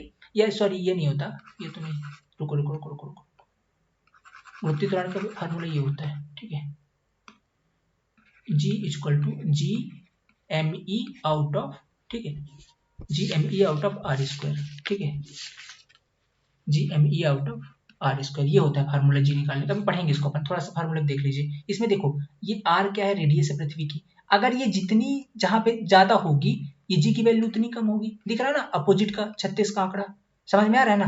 तो जितनी ज्यादा होगी जी की वैल्यू कम होगी। तो देखो सबसे ज्यादा कहां पर है, इक्वेटर पर है, इक्वेटर पर सबसे ज्यादा है ना, तो यहाँ पे सबसे कम होता है। अब देखो इसकी value upon on an average 9.81 मानते हैं, लेकिन ये इक्वेटर पता है कितनी हो जाती है, 9.75, इक्वेटर पर कितनी होती है, 9.78 होती है, सॉरी 78, 9.78 होती है इक्वेटर पर, और पोल्स पर सबसे ज्यादा होती है। क्यों, क्योंकि पोल्स पर ये वैल्यू बढ़ जाती है, रेडियस कम होगी ना पोल्स पर, देखो जीरो हो गई यहाँ पर, जीरो मतलब एकदम खत्म ही हो गई, तो यहाँ पर कितनी हो जाती है इसकी वैल्यू, 9.83 हो जाती है, कितनी, 9.83 हो जाती है। अब समझना बात को, मेरी बात को समझना आप, ऐसा क्यों हुआ, देखो जब ये घूम रही थी ना सर्कुलर मोशन में, तो इस वाले पोजीशन पर सबसे ज्यादा वेलोसिटी थी, तो यहाँ पर बाहर की ओर एक फोर्स कार्य कर रहा था, भाई सब अंदर की ओर तो अभिकेंद्री बल करेगा गुरुत्वाकर्षण के कारण, बाहर की ओर एक बल और कार्यरत था, वो नाम क्या था उसका, उसका नाम था सेंट्रीफ्यूगल फोर्स। क्या नाम था, सेंट्रीफ्यूगल फोर्स, बाहर की ओर। अब देखो दो तरीके के त्वरण कार्य करने लग रहे हैं, दो तरीके के, एक तो अंदर की ओर आपका जी, और बाहर की ओर क्या आपका ये सेंट्रीफ्यूगल फोर्स, ठीक है। अभी चूंकि दोनों अपोजिट नेचर के हो गए ना भाई, जी तो अंदर की ओर लग रहा है गुरुत्वाकर्षण, और बाहर की ओर क्या लग रहा है आपका, बाहर की ओर लग रहा है आपका सेंट्रीफ्यूगल फोर्स। तो इसको अगर बैलेंस करेंगे तो जी में से माइनस करना पड़ेगा सेंट्रीफ्यूगल को, ठीक है, सेंट्रीफ्यूगल को माइनस करना पड़ेगा, बाहर की ओर लग रहा है। अब बार बोलोगे सर बाहर की ओर क्यों लग रहा है, रीजन ये है कि जब भी कोई सर्कुलर मोशन करेगा तो बाहर की ओर लगता ही है, ये बात भी आप जानते हो। तो ये बाहर की ओर लगता है आपका जी सेंट्रीफ्यूगल फोर्स, ठीक है, तो इसमें हमको माइनस करना होता है सेंट्रीफ्यूगल फोर्स। अब इसकी एवरेज वैल्यू तो 9.81 है, इसमें से भी सेंट्रीफ्यूगल माइनस हो जाता है, सेंट्रीफ्यूगल फोर्स आपका माइनस हो जाता है, ठीक है, सेंट्रीफ्यूगल फोर्स आपका माइनस हो जाता है, तो बचा क्या फिर आपका, वही इक्वेटर पे जितने ज्यादा रेडियस, जहां पे सेंट्रीफ्यूगल फोर्स सबसे ज्यादा होगा, जहां पे सबसे ज्यादा वेलोसिटी होगी, वेलोसिटी कहां पर है आपका इक्वेटर पे, इसलिए इक्वेटर पे सबसे ज्यादा होता है ये सेंट्रीफ्यूगल फोर्स, इसलिए यहाँ पर ज्यादा माइनस होता है। तो 9.81 से जो भी माइनस होता है, लास्ट में जो वैल्यू बचती है इक्वेटर पर कितनी बचती है, 9.75, ठीक है, 9.78 इतनी वैल्यू बचती है। तो यहाँ पर जी की वैल्यू सबसे कम होती है। तो पूछे कि जी की वैल्यू सबसे कम कहां पे होती है, इक्वेटर पे, कितनी, 9.78। सबसे अधिक कहां पे होती है, ध्रुवों पर, पोल्स पर, कितनी, 9.83। कॉन्सेप्ट भी समझ में आ गया, ये अभिकेंद्री बल वाला कॉन्सेप्ट था, ये अपकेंद्री बल वाला सेंट्रीफ्यूगल फोर्स वाला कॉन्सेप्ट था, ठीक है, कोई दिक्कत नहीं यहाँ तक। अब देखिए इसीलिए आपको एक कॉन्सेप्ट समझा देता हूं, मैं एक कॉन्सेप्ट समझा देता हूं। देखो यहाँ पर क्या है ना, यहाँ पर क्या एक प्रकार का सेंट्रीफ्यूगल फोर्स है, और हम लोग क्या करते हैं, हम लोग रॉकेट छोड़ते हैं। रॉकेट कहाँ से छोड़ते हैं, हम लोग पृथ्वी से रॉकेट ऐसे घुमा के फेंकते हैं, पृथ्वी घूम घूम के चक्कर लगाती है, डायरेक्ट कोई रॉकेट ऐसे जाएगा हाँ ऐसे उड़ के, पता क्या होगा, आग उग लग जाएगी उसमें, इतना एटमॉस्फेयर का फ्रिक्शन लगेगा। तो क्या करते हैं हम लोग ऐसे घुमा देते हैं रॉकेट को, घूमेगा पृथ्वी की कक्षाओं से घूम घूम के बाहर निकलता है, फिर वो जाकर के अपनी कक्षा तक सैटेलाइट को पहुंचाता है, ऐसे जाते हैं जो रॉकेट होते हैं, ठीक है। तो देखो ऐसे जाता है ना, तो देखो क्या होता है, जैसे ये निकलता है ना, तो हम लोग क्या करते हैं, जहां पर वेलोसिटी बाहर की ओर ज्यादा है, जहां पर अपकेंद्री बल सब ज्यादा लग रहा है, कहां पे लग रहा है, इक्वेटर पर, तो अगर हम लोग यहां से रॉकेट को छोड़ेंगे तो हमको हेल्प मिल जाएगी ना एक फोर्स की, भाई साहब तुम तो लग ही रहे हो, लगे हाथ हमारे रॉकेट पे भी लग जाओ, थोड़ा और तीव्रता दे दोगी, तो सेंट्रीफ्यूगल फोर्स से हेल्प मिल जाती है हमको, और ग्रेविटी भी कम होती है। तो अगर आप किसी चीज को बाहर की ओर फेंकते हो तो आप, वो विरोध कौन करती है कि आप दूर इतना फेंक पाओ, गुरुत्वाकर्षण बल। तो जहां पे कम होगा वहां पे आसानी से थोड़ी राहत मिलती है कि हम आसानी से फेंक सकते हैं ना, यहाँ से कोई भी चीज रॉकेट वगैरह फेंक सकते हैं ना यहाँ से, ठीक है, ये यहाँ से थोड़ा सा आसानी मिल जाए, भाई इक्वेटर में बाहर की ओर एक फोर्स लग रहा है सेंट्रीफ्यूगल फोर्स, तो ये थोड़ी सी हेल्प कर देता है कि और बाहर की ओर लेकर चला जाता है रॉकेट को आसानी से, ठीक है। तो यहाँ पर ये जो यहाँ पर से अगर हम कोई चीज रॉकेट वगैरह छोड़े तो आसानी से छोड़ सकते हैं, तो बिल्कुल छोड़ सकते हैं, ठीक है। तो यहीं पर इक्वेटर के पास ही एक लोकेशन है, वो कहां पर है, वो आपका दक्षिण, ठीक है, साउथ अमेरिका में एक जगह है, साउथ अमेरिका में एक जगह है, उस जगह का नाम है फ्रेंच गुयाना, फ्रेंच गुयाना, ठीक है, फ्रेंच गुयाना। ये फ्रेंच गुयाना में किसकी, ये फ्रांस की टेरिटरी है, ठीक है, फ्रांस पर, यहाँ फ्रांस का कब्जा है यहाँ पर, ठीक है। एक तरफ इसके ब्राजील है, ब्राजील इसका पड़ोसी देश है फ्रेंच गुयाना का, ठीक है। फ्रेंच गुयाना का, और एक तरफ आपका और कोई देश है, ठीक है, सूरीनाम है एक तरफ, ठीक है, वहां पर है, और यहाँ से मिसाइलें छोड़ी जाती हैं, ठीक है, यहाँ से ये अपने रॉकेट का लॉन्चिंग केंद्र बना रखा है फ्रांस ने, भारत की भी कई सारी मिसाइलें यहाँ से फ्रेंच गुयाना से छोड़ी गई हैं, ठीक है। तो क्यों यहाँ से इंपॉर्टेंट है? इंपॉर्टेंट ये है कि देखो ये वाला जगह एकदम इक्वेटर के पास स्थित है, एकदम इक्वेटर के पास ही स्थित है, यहीं पर, यहीं कहीं पर है, यहीं कहीं पर है, यहीं कहीं पर, ठीक है, इक्वेटर के एकदम पास है, तो यहाँ से कोई भी रॉकेट छोड़ना थोड़ा सा आसान होता है, क्योंकि ये सेंट्रीफ्यूगल की हेल्प मिल जाती है, सेंट्रीफ्यूगल फोर्स की हेल्प मिल जाती है, और आसानी से अपन उसको डिलीवर कर देते हैं, थोड़ी सी हेल्प मिल जाती है, ठीक है। तो ये थी कंप्लीट इन्फॉर्मेशन जी के बारे में। तो आप याद रखना जी की वैल्यू पोल्स पर सबसे ज्यादा, इक्वेटर पर सबसे कम, कॉन्सेप्ट क्या है, सारी चीजें क्रिस्टल क्लियर हो गई, ठीक है। अब अगले लेक्चर के अंदर कंटिन्यू करेंगे, और अगले लेक्चर के अंदर आपका ये मैकेनिक्स वाला चैप्टर हो जाएगा एंड, ठीक है, फिर अपन कंटिन्यू करेंगे नेक्स्ट टॉपिक पे, ठीक है। तो आई थिंक चीजें आपसे क्रिस्टल क्लियर हो रही हैं, ठीक है। और चलिए, वीडियो जैसा लगा बता सकते हैं आप मुझे कमेंट बॉक्स के अंदर। मिलते हैं नेक्स्ट लेक्चर के अंदर। थैंक यू सो मच, अपना ख्याल रखिए, और बाबू लोग यार डिमोटिवेट मत होइए, यही टाइम है पढ़ने का, है ना। अगर इस टाइम पे डिमोटिवेट हो जाओगे, कोई भी दिक्कत रहती है, आप कॉल व्हाट्सअप करिएगा। देखिए क्या है कि हम आपको कॉल व्हाट्सअप ना करने का थोड़ा सा ये रहता है कि यार जब हमारी फैमिली छोटी रहती है तो ठीक है, अपन सबको याद कर लेते हैं, पर क्या है, परिवार बड़ा हो चुका है, आपके, है ना, आपके प्यार से इतना बड़ा हो चुका है कि हम लोग को टाइम नहीं मिल पा रहा है ना आप लोग के तक पहुंचने का। तो अगर आपको कहीं पर कोई समस्या रहती तो आप हमें बिल्कुल याद करें, ठीक है, आप कॉल बैक करें, आप रिप्लाई करेंगे फैकल्टी हमारी, ठीक है, मैं खुद वैसे अवेलेबल रहता हूँ, आप कॉल बैक करें, कहीं पर भी कोई दिक्कत रहती है आपको, पर पढ़ाई अपनी जारी रखें, ठीक है। पता ना, थोड़ी सी अगर परिवार बड़ा हो जाता है तो थोड़ा सा जिम्मेदारियां ज्यादा बढ़ जाती हैं आपके प्रति, सारा कंटेंट प्रोवाइड करना है, और इस चक्कर में हम थोड़ा सा बिजी हो चुके हैं इस चीजों में, इसलिए हम आपको थोड़ा सा पर्सनली, जो हमारा पर्सनल मेंटरशिप का कॉन्सेप्ट था, उस पर टाइम नहीं दे पा रहे, पर हम उस पर भी काम करेंगे जल्दी, ठीक है। क्योंकि कल ऐसा अपन ने कॉल किया तो बहुत सारे लोग की डिमांड है कि सर हमारे मोटिवेशन डाउन है, पढ़ नहीं पा रहे हैं, तो मैं तो ये तो वीडियो के थ्रू या अपन संडे के संडे एक आध 10-15 मिनट 1 घंटे की क्लास आपके लिए लिया करेंगे इस तरीके से, ठीक है। पर फिलहाल अपना मोटिवेशन बना के रखें और पढ़ाई करते रहें, ठीक है, बहुत जरूरी चीज है, इस टाइम पे छोड़ेंगे तो बात बिगड़ जाएगी, ओके। चलिए खैर, मिलते हैं नेक्स्ट लेक्चर के अंदर, अच्छे से पढ़ लीजिए, इनके नोट्स बना लीजिए, बाकी पीडीएफ आपको मिल जाएगी वहीं पर आपको, ठीक है। तो चलिए मिलते हैं नेक्स्ट लेक्चर के अंदर, थैंक यू सो मच।